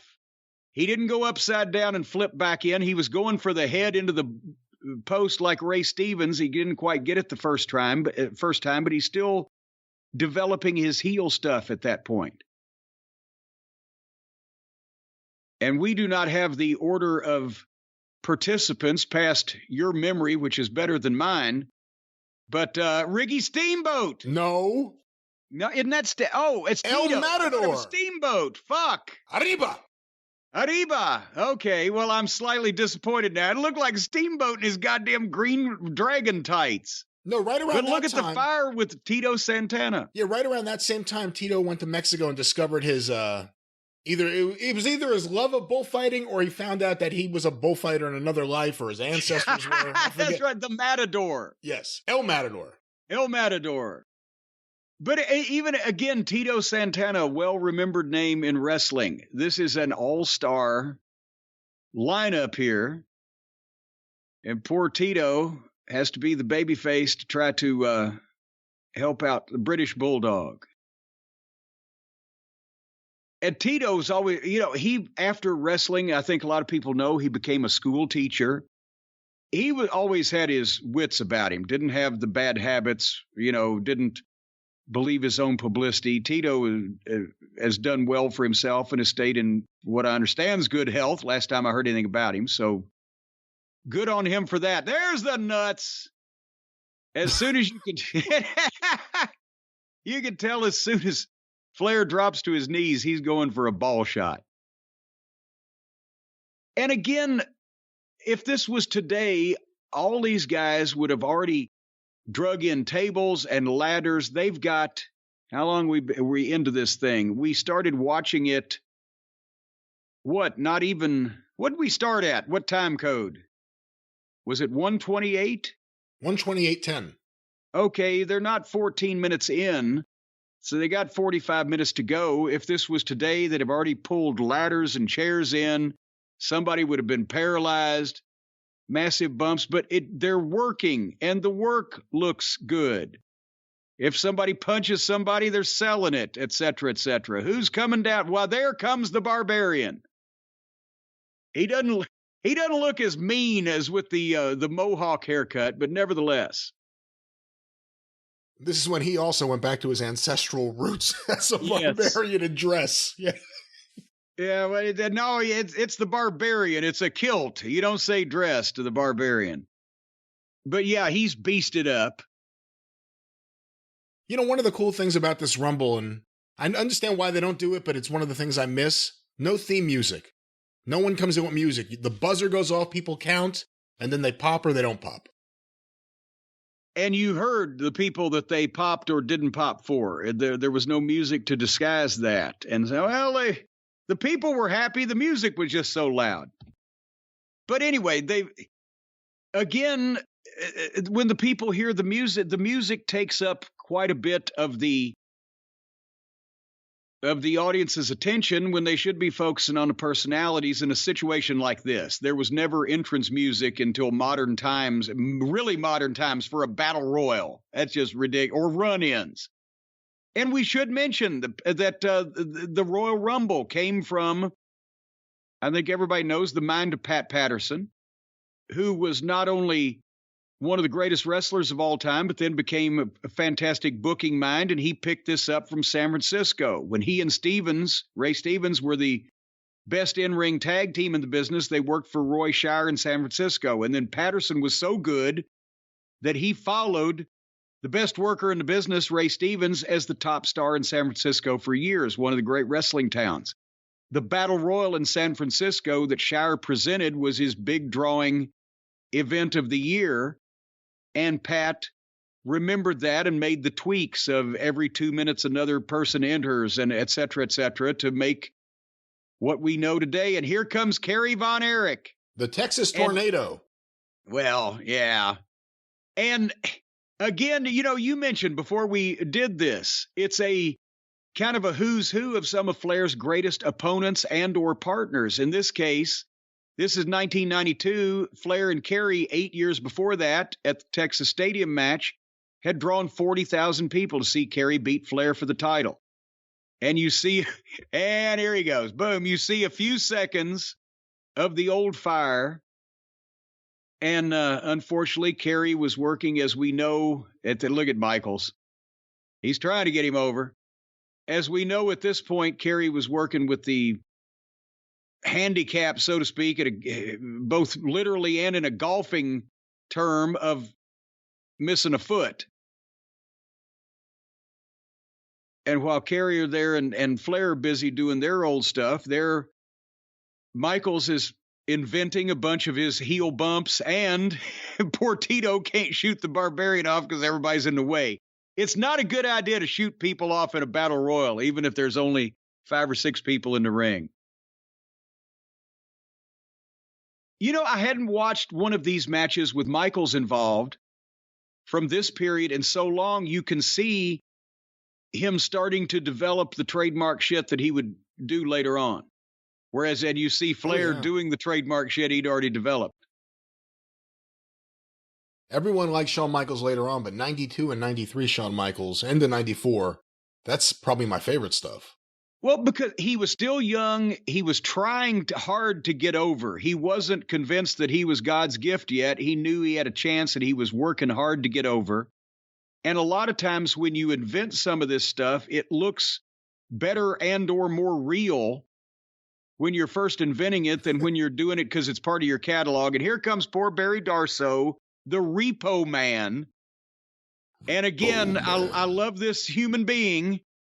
But that's one of the worst gimmicks of all time. It just goes to show that even back in the old wrestling still had some shit to it. Hey, give him credit. As Khrushchev or as Demolition Smash, he seemed gigantic. As Repo Man, he's trying to make himself half the size. Yeah, because he wants to sneak and not be seen. But no, Barry Darsow was, as you mentioned, Crusher Khrushchev in the Russians. He was also a member of Demolition. So it's not like the talent was lacking, but it's another one of these things they did to a guy with a goofy gimmick. But he's creeping around like fucking Simon Bar Sinister. I love to watch Michael sell, though, when he was really into it, not trying to do it clowny, but really the drunk stagger and the spit up in the air and the body flailing everywhere. See, this is the period for it, because this is before he had any clout. He couldn't really do anything, so he's trying to win over Vince to see him as a main eventer. Yeah, this was the where Shawn was trying to prove he could be a main eventer rather than fucking assing off because he was a main eventer. And that's another thing. Flair brought the chop to the WWF at that time. Can you remember? Was anybody else chopping? 2 guys, and it was the underrated feud of my first year as a WWF fan. Ron Garvin and Greg Valentine. Yeah.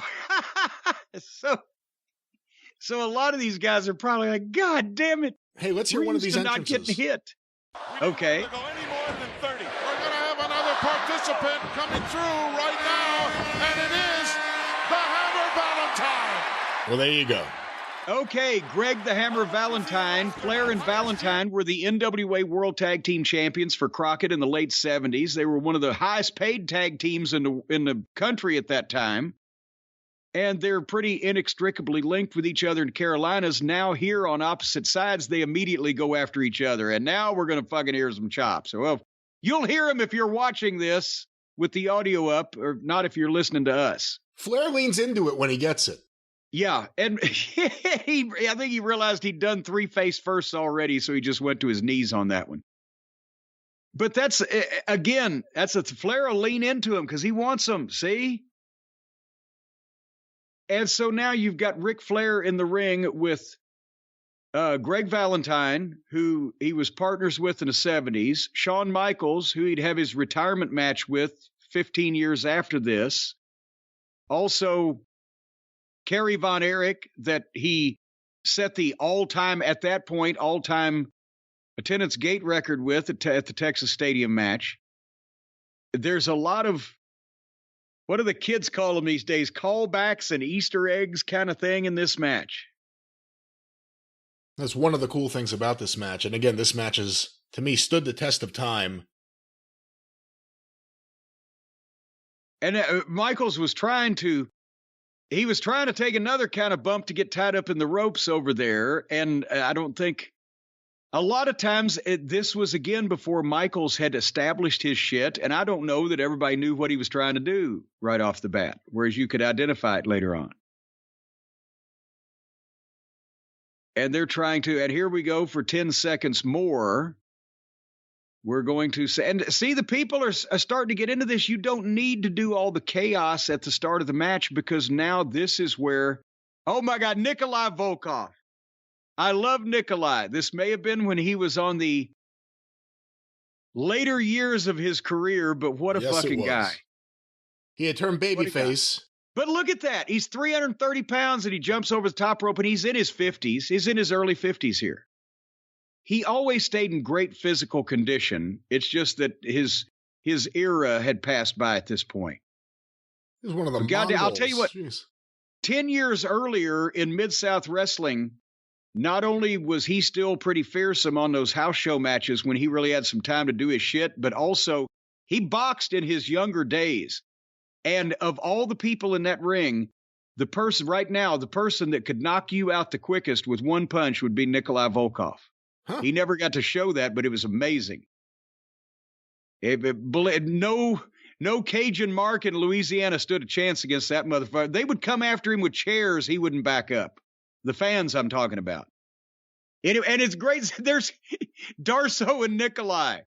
Darso was the Russian sympathizer that was first taken under his wing, under Nikolai's wing in Mid-South, and then later on became Crusher Khrushchev in Florida. And there goes Nikolai, courtesy of Darso. And that's the true ending of the feud. And then for Crockett. Yeah, this is the true end of the feud right there. There you go. They finally settled things. And Darso's still creeping around.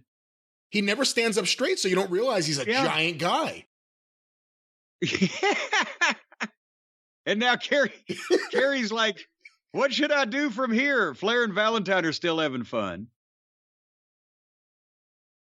Flair and Valentine were making so much money as the World Tag Team Champions working for Crockett that they started renting limousines to go to the shows just to get a write-off. Another contestant about to.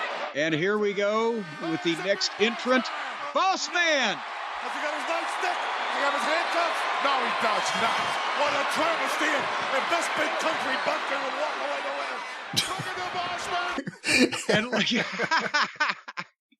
And look at the punches to everybody. Bubba had been there for 5 years, but remember, Flair was instrumental in his early development because even though Dusty picked him to be Big Bubba Rogers and pushed him, Bubba was sitting in a locker room with the Midnight and the Horsemen. He learned a lot of shit from all those guys. And boom, again, Michaels just taking his wild-ass bumps wherever he can find them. But Bubba always had such fire when he'd come out and move like that. Remember, again, 6 foot, what was he, 5 or 6, I think, legitimately. We said Bubba was 6'8", and over 300 pounds at that point, and he could still move that quick and had that fire and that cardio. Have you noticed that nobody's doing the goddamn flips off the top rope and hurricane ranas and things of that nature, but everybody's kicks and strikes and selling things looks so much more legitimate than what you're going to see today because that's what they're concentrating on. Shit people would actually really do. You know what? Having one guy do Sean's stuff in this match stands out a whole lot more than having everyone do that stuff. Yeah, that's the point. There goes Davey. Good run. Good run. Good run there, but time to go. And now Flair's back at Kerry, and boom, and he goes over. But only 1 foot touched the ground. Kerry should still be involved in this match. So you're not going to put that over at all. You're mean. That's mean. All right. 10 seconds away or less from as Big Bubba is still running roughshod. But no, there goes Tito and Michaels. Tito eliminated Michaels. I can't believe that. Now, wait a minute. Is that Hercules? Hercules. Oh, my. Hercules Hernandez. My God. Look at the size of him. He's massive there. And he can't move. Look. And he's lost a lot of hair. I'm going to tell you again, in 1984, when Hercules Hernandez was probably 40 pounds lighter, he was still completely etched. He had like 5% body fat, but his waist was probably 12 inches smaller than it is now. He could do the flying clotheslines. He could take backdrops, the bumps, and he just don't give a shit about Barb and Flair. He's doing his thing. Hercules was an incredible athlete, and as fast as he could move and as high as he could jump. And steroids, bad personal habits, and just a rough personal life.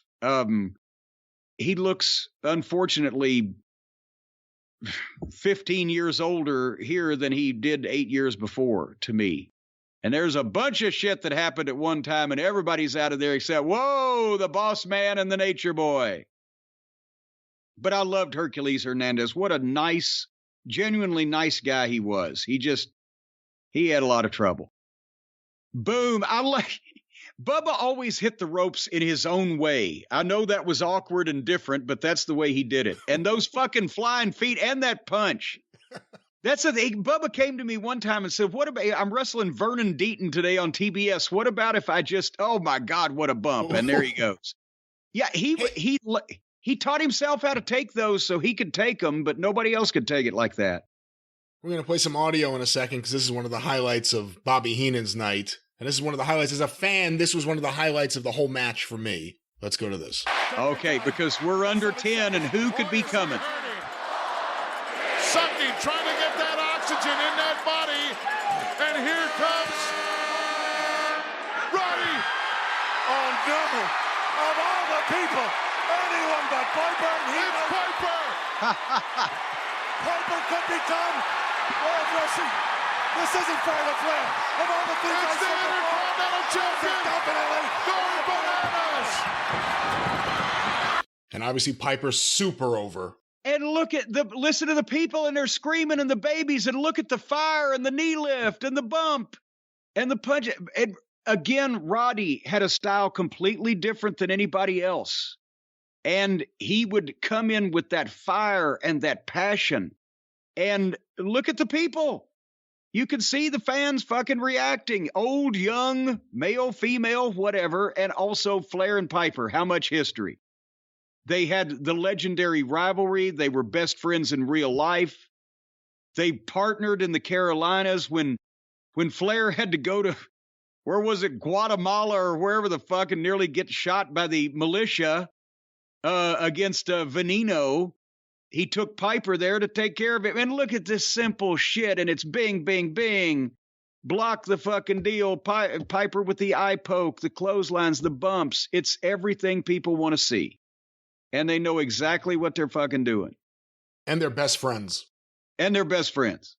And Piper is one of the two most over, at this point, WWF wrestlers in history, along with Hogan. So him working even and doing this back and forth with Flair, obviously, instantly makes anybody who's just been a WWF aficionado all this time and didn't know Flair, he's important because he's in there with Piper and they're going at it.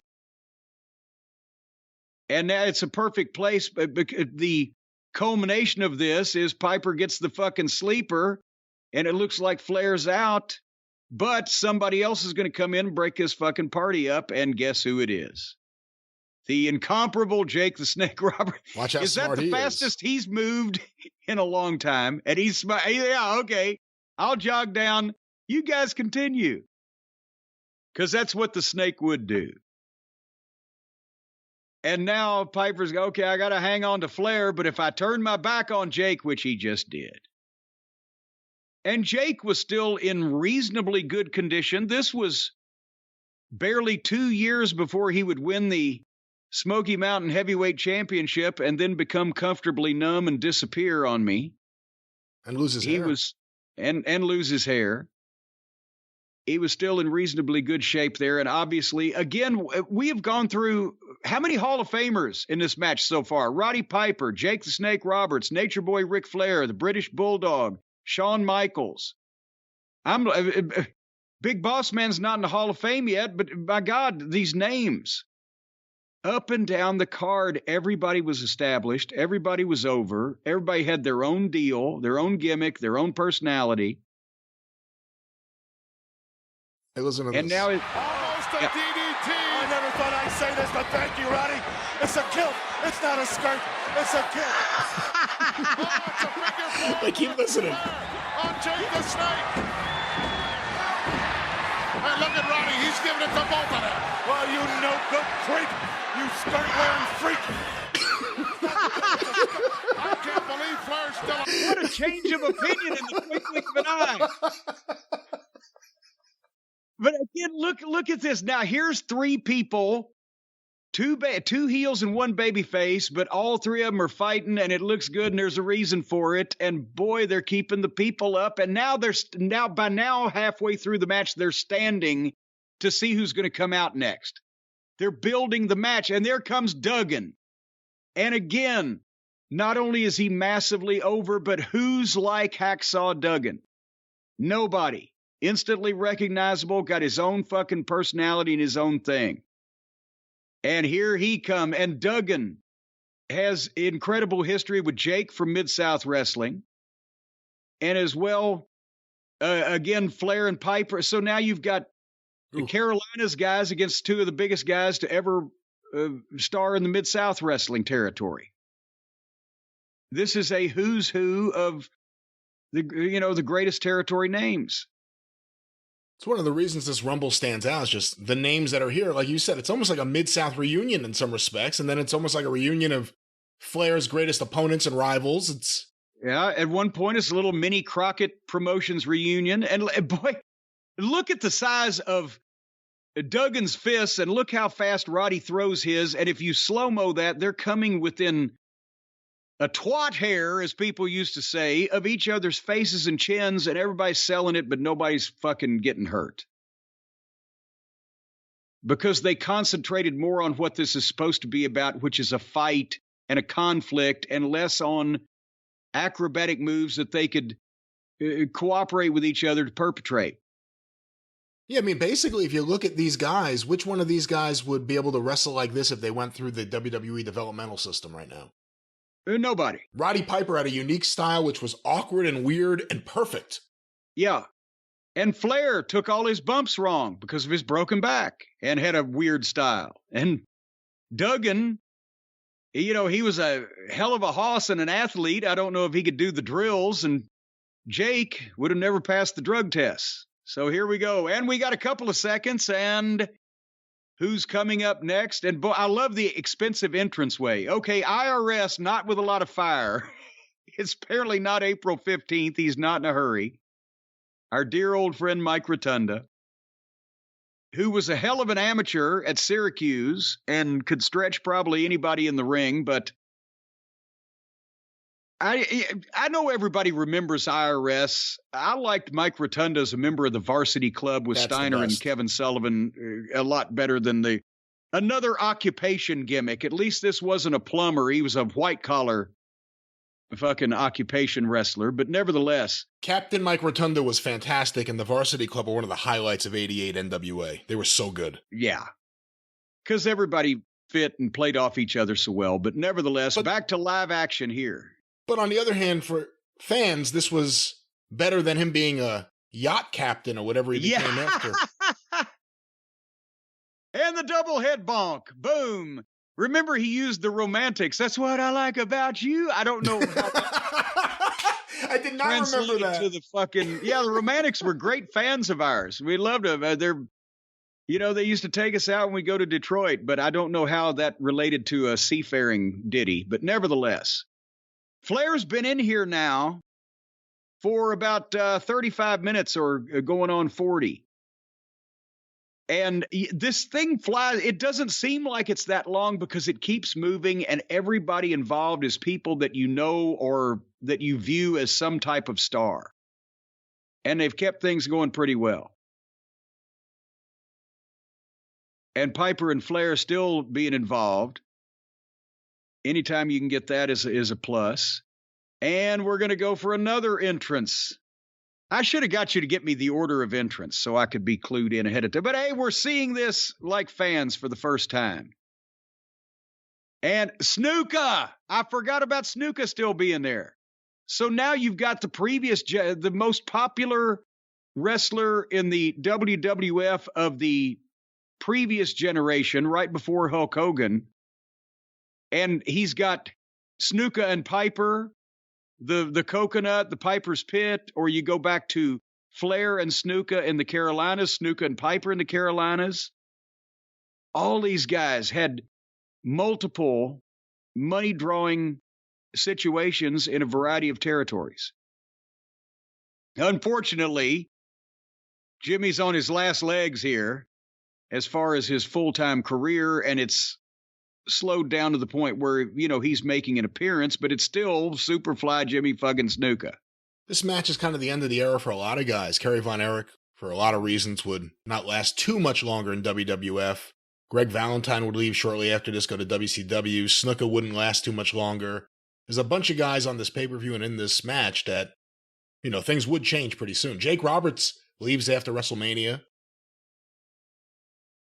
This was, in large part, this was one of the last years that Vince was stocked completely full from top to bottom with people that, look at bam, Piper and Flair. Just, you can buy into that. You can believe there's some animosity.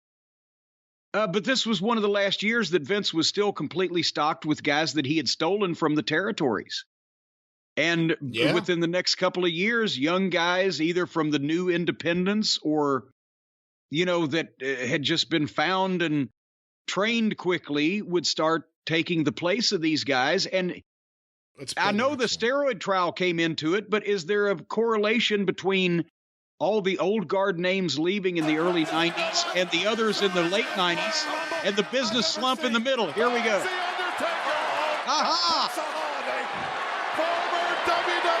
Champion. Listen to the crowd. This match for you. Actually, sorry to cut you off there with the audio. I thought that was good audio. Well, that's okay. Well, and here's the thing. Also, look at the Taker, because this is his first full year, right? Taker looks nothing like he would look. They're into him. He was over from the start. He's not iconic yet. But that's what I was saying. You're losing the Pipers and the Snukas and the Robertses and the Duggans and the territory guys that had drawn money for years. And look at Taker now, is just going to be a beast. And it was a couple of years before these new guys like the brand new Undertaker and the brand new heel Shawn Michaels that would really come into their own. Did that have anything to do with the slump in business in the mid-90s, as well as the early to mid-90s, the steroid trial and the crummy, cartoony booking of 95-ish? They lost a lot of experienced talent and replaced it with guys that hadn't been in positions like that before in a lot of cases. Takes time to make stars. It takes time for stars to learn how to be stars. But again, this is my favorite Undertaker. Those gloves had to bug him at first, and you could tell he's always fiddling with them, but because it was an unnatural thing to wrestle in gloves. But Piper, again, with the eye poke, is the greatest offensive weapon in Piper's arsenal, and it always works. MJF does it now. Yeah. There you go. And now look, there, Undertaker not selling, everybody, heels and baby faces alike, trying to team up on this fucking creature. Here comes our next entry. Oh, it's the Macho Man. There you go. Now that's the opposite. He's looking for Jake. He's got a lackadaisical entry. Did he find him? Looking for Jake the Snake, who had, of course, attacked Macho Man's wife. That's right. Jake had attacked Elizabeth. Savage wanted to get to him. Jake bailed out, and then Undertaker stopped Savage from behind. But the intensity that Savage shows doing that full 100-yard dash, he wanted to get in there and fucking. And now Jake, when he's down, Jake is going to take advantage. That's another thing. They could still tell their stories. Up, duck the short clothesline, and boom. And now Savage is all over his guy. They could still tell their individual stories in this match with the people that they were programmed with or were rivals with or whatever. And you can tell Savage is wanting to get all the shit in here that he can quickly. Ooh. And boom. And now he eliminates himself to go after, because he's lost his mind. He just wants to kill Jake the Snake. He didn't even realize what he did. He jumped over the top rope. And did Undertaker had some early interaction with Jake, did he not? Yeah, remember, they were going towards Jake and the Ultimate Warrior, and then Warrior got fired, and it went to Jake and the Undertaker crashed the wedding party for Randy and Elizabeth. That's right. And that started things, and then they were aligned until the Undertaker stopped. I believe the Undertaker stopped Jake from hitting Elizabeth. Maybe it was Randy, but I think it was Elizabeth with the chair. And then they had their WrestleMania match, and he beat Jake. And that was the last we saw Jake. So the point is, that's why the Undertaker is coming to the aid of Jake the Snake here, because at this point in time, they were somewhat aligned. And he's trying to keep Savage from killing Jake. But now he's thrown Savage back in, but Savage is eliminated, right? Sometimes you need the commentary. Let's see what they Flair say. and Piper are still on it. Hot Rod just inching him up higher and higher on that top turnbuckle. For the Undertaker, just the whites of his eyes. Not the place to be down on the canvas in a Royal Rumble. You got to try to stay on your... Well, nothing said there about Randy Savage coming back to the Royal Rumble, but I guess they're saying because he eliminated himself, it doesn't count. Well, that's different than they would say later on. Remember, we've seen guys eliminate themselves, so they changed their minds. The Undertaker looks But so it much would have been a cooler. good spot. The Undertaker looked so much cooler before they made him go from gray to purple. Yeah, the purple was a little too cosmetically pleasing. Look, that shot right to Savage's face. Flair back then, later on he started to rely on him, and he didn't have all the range that he needed. But those early punches straight to the face, you could barely fucking see any daylight. And Taker just selling that nut shot like I'm not sure whether I should bend. He doesn't sell it at all. He does. Yeah, he's like, I guess Taker has no balls, or his balls are dead. Here comes the Berserker. Speaking of dead balls, by the time Fuji gets to the ring, his manager, it'll be fucking Royal Rumble 2024. It was earlier this same year where it seemed like they were setting up the Berserker for a big feud with The Undertaker when he tried to stab The Undertaker with his sword. Yes. And it went through the ring, and then shortly thereafter, that feud never happened. Yeah, I think they thought better of it. Nord was a gimmick, all right, but I don't know if we're going to remember the pantheon of classic matches he had. And he had Flair and Savage here. And again, who would have thought in 1983, Ric Flair was the NWA World Heavyweight Champion, and Randy Savage was working for his father's outlaw company, sleeping in an apartment on New Circle Road in Lexington, Kentucky, with a mattress with no furniture. And boy, their fucking paths took, obviously, twists and turns from there. I hate that outfit on Randy. Not just this one, but for the few years where he was less physically imposing, I guess, when he went to a full bodysuit. I always hated that look. I heard that he had lost the size because he was trying to get Elizabeth pregnant. There's a photo of the Poffos with Buddy Rogers on a beach. It has to be from during that period of time because Randy Savage looks really tiny. Yeah, he looks smaller than Angelo and Buddy Rogers, who at that point was in his 60s, I think. 70s. At that point? Yeah, in 91, 92? Well, yeah, I guess he was. Son of a gun. Anyway, back to the match here. Poor Taker and Piper on top of Flair. Who's coming next? We're going to get another entry here. Let's take a look.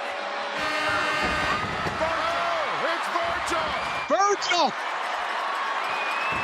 Fresh and hungry. Or is he up? Fresh and hungry. Okay, he needs some meat sauce.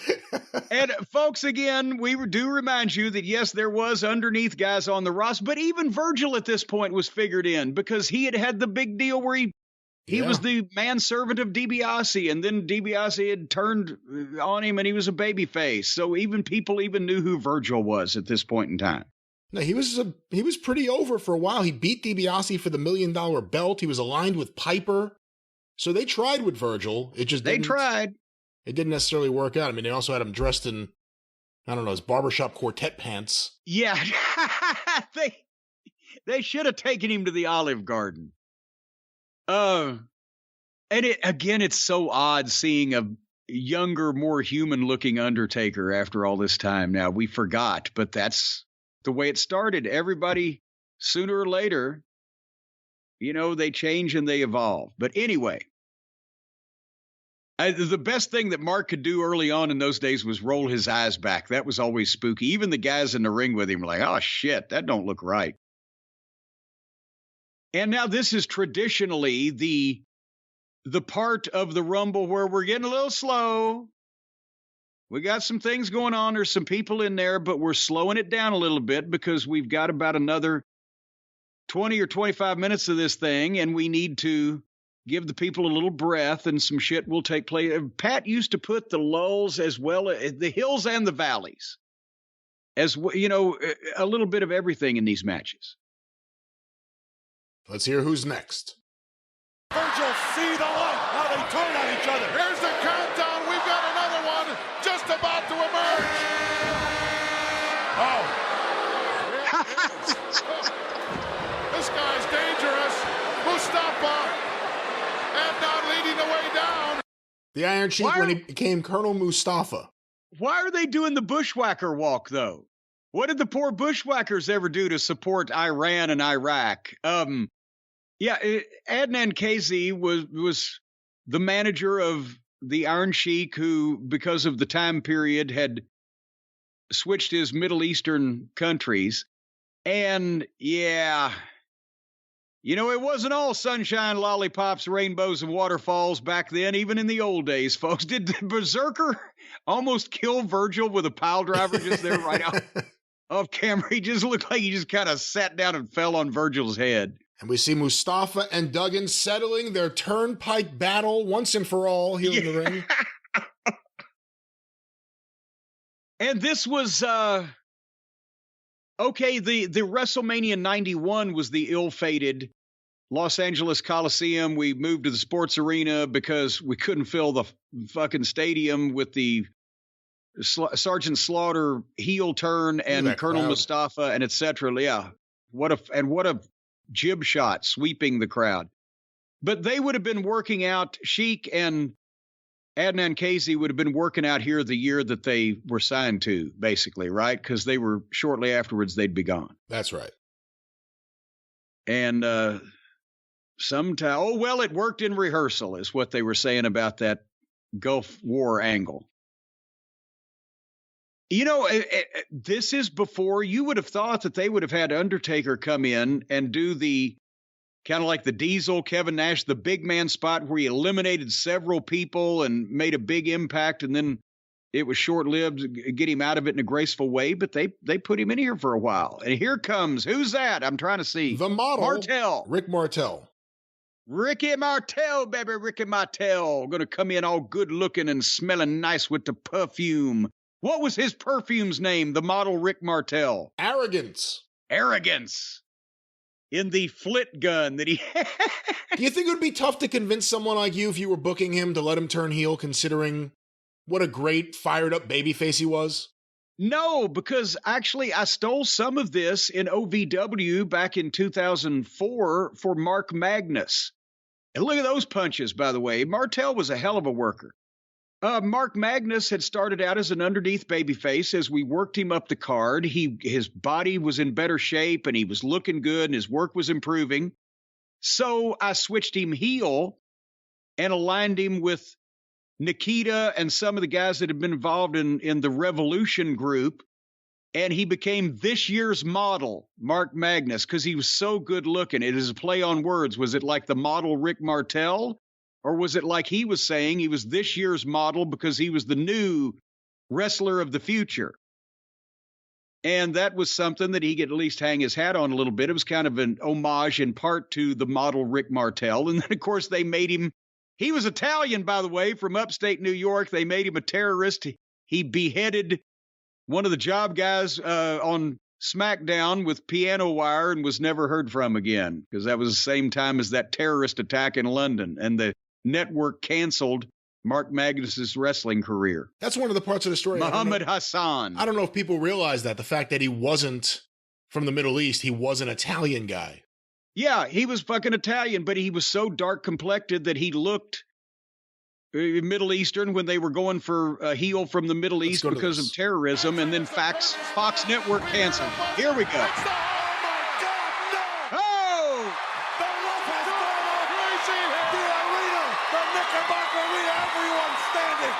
Look at that, the immortal Hulk Hogan, 4 times World Wrestling Federation champion, and he never bit that. And he goes right after Flair, right for Flair.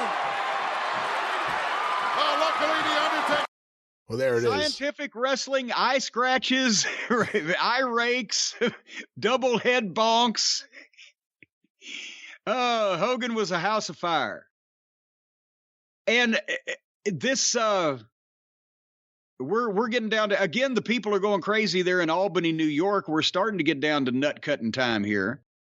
But this is then the part where everybody gangs up on Hogan, which I'm sure is a spot that Hogan called for and encouraged, because that shows that he's the big threat.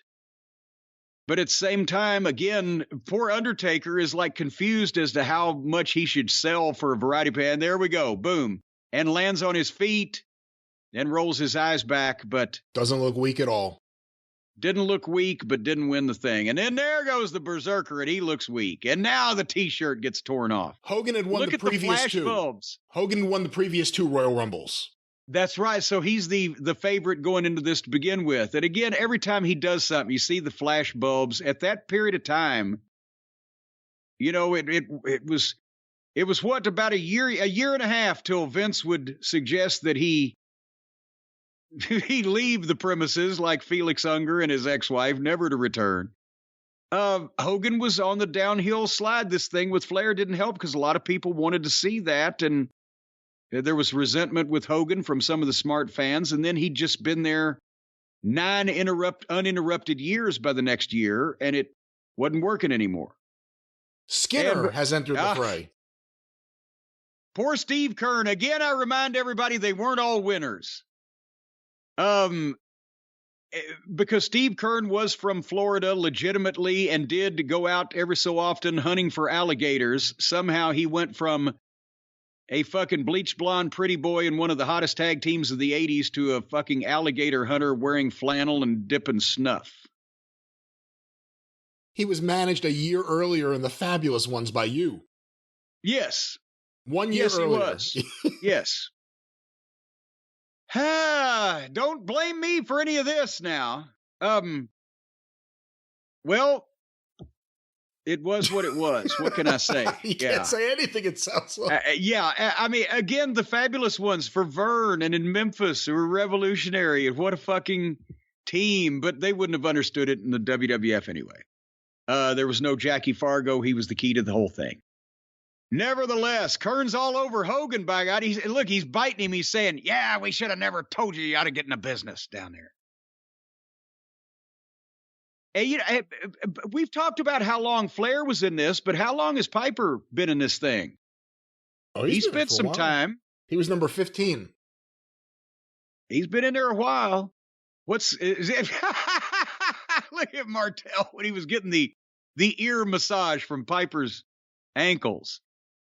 And again, you know what? You look at Piper and Flair, they stand and they trade the same way that Piper and Valentine did. It's that Crockett Carolinas guys that they were just so used to just Wahoo and Valentine traded like that. That's the same way they did.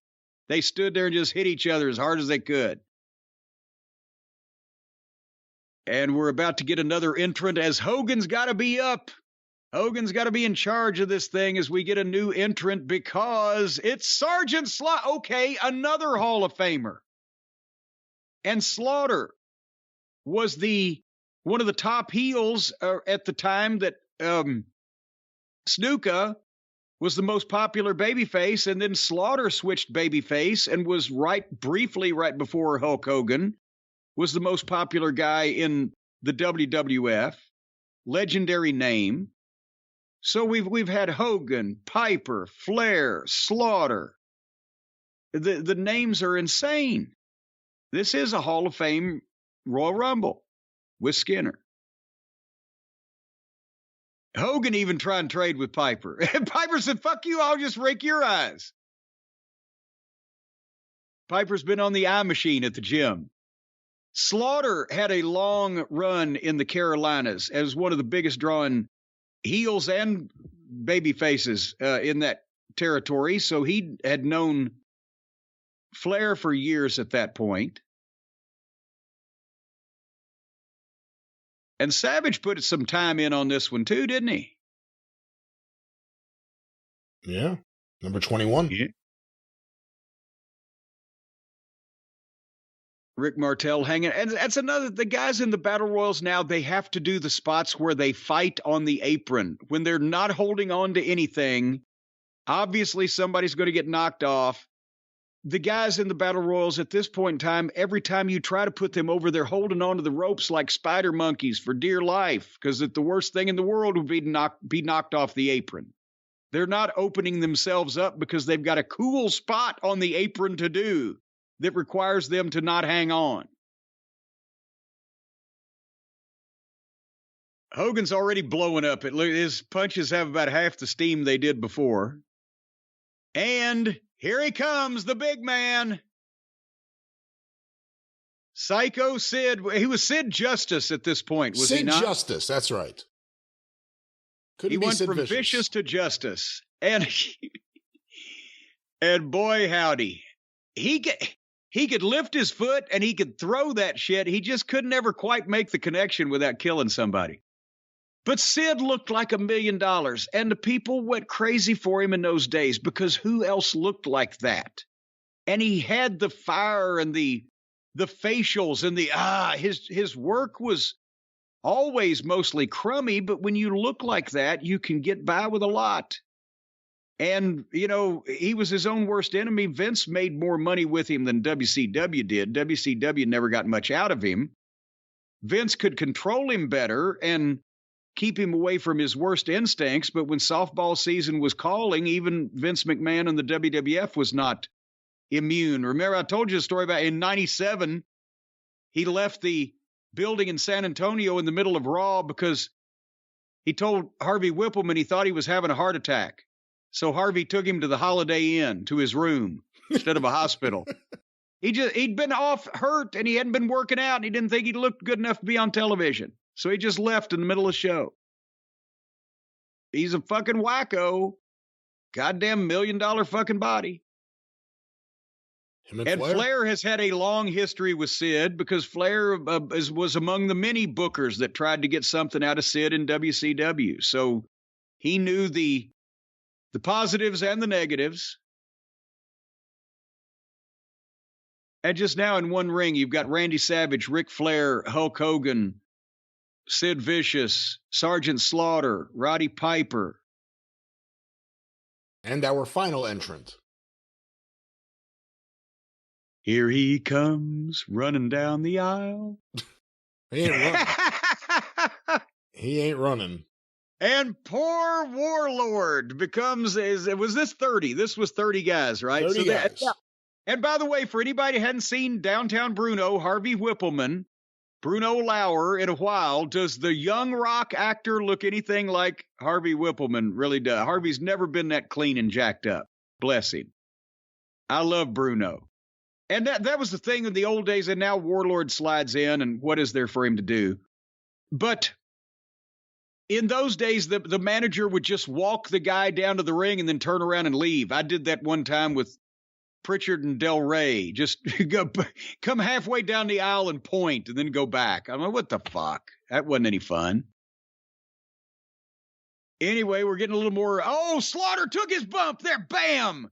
And that's from a guy that's going on 50 years old at that point in time and that size. That was He wasn't going on 50 yet. I wouldn't say that. But he's in his 40s. Yes. The trademark big show bump that a lot of the main event guys used to have, that was Slaughter's. That's what I've talked about. And he would pull that out, when he was in a big show and needed a bump. And all the guys used to have that before it just became do everything you ever have seen or know in every match. And Flair going to the eyes. Flair and Piper may have contributed more to the success of the ophthalmology industry than anybody else in wrestling. And look, Piper's got Rotunda's tie trying to pull him over. I'm not sure how wise that was, given the finish, but it worked. Piper liked it, at least. Flair's still begging from Hogan. Sid's wandering around lost. Savage is like, somebody get this fucking Warlord off me. He's too stiff. Hogan is not stiff. We don't have to worry about that. That's what when you get a guy over and they just got Warlord over. When a guy gets over, the people cannot see through his work. When they don't give a shit about a guy, they pick it apart incessantly. Whether it be Steve Austin's mudhole stomps or Hulk Hogan's ridiculous phony fucking punches or whatever he did. If you get to the point where you're over, they won't see it. And there goes Piper and Martel, courtesy of Sid. We're getting down to the meat of the matter. The final four. And remember, and the final four, Sid Vicious, Hulk Hogan, Randy Savage, and Ric Flair. That ain't a bad final four in terms of star power and marquee value. And remember, everybody's thinking that they're still pointing toward Hogan and Flair. And now Flair with the knee, Savage gets dropped by Sid, and now you would think, well, if they're going toward Hogan and Flair, then the extraneous guy in this situation is Sid. Boom, the upside down, and he got stuck. And I'll tell you another thing. I blame the fucking ropes instead of cables every time somebody goes from anywhere else in wrestling, because Flair was still young enough then. And Sid eliminates Hogan from behind, legally. The fans pop when WWF replayed this on TV. They changed that to booze. Yes, they had to salt booze in because Sid did it legally. And now they're jawing, and Hogan's pissed off. There was no fuck in that. So now Hogan is like, no, you can't go, you can't go. And Hogan allows the heel Flair to dump the fucking other. Yeah. So suddenly we've got a change in direction. And now the focus goes to Hulk and Sid coming out of that, going to WrestleMania. And Ric Flair is the WWF World Champion. He's just won it, and he's just won the Royal Rumble. But the way that they worked it, I wonder how this could have happened. The attention was on Hulk Hogan and his giant monster challenger for WrestleMania rather than the new champion. And again, Hogan didn't look good in that exchange. There was nothing that would make you want to cheer him for what he just did to Sid. So as you mentioned when we started, there goes Jackie again. When you mentioned when we started talking about this was kind of the start. Over the next year and a half, the WWF fans were less enamored of Hulk Hogan than they had been, to the point where finally summer of 93, or King of the Ring, he's out of there taking a break. And the Yokozuna and Bret Hart and those guys come in now, and here's the pull apart with the Minions. Rene Goulet and the blonde hair. There's Pat's got his back to the camera. There was that Jerry Briscoe that just walked by. There's Pat. Dave Hebner. Tony Gurria right there.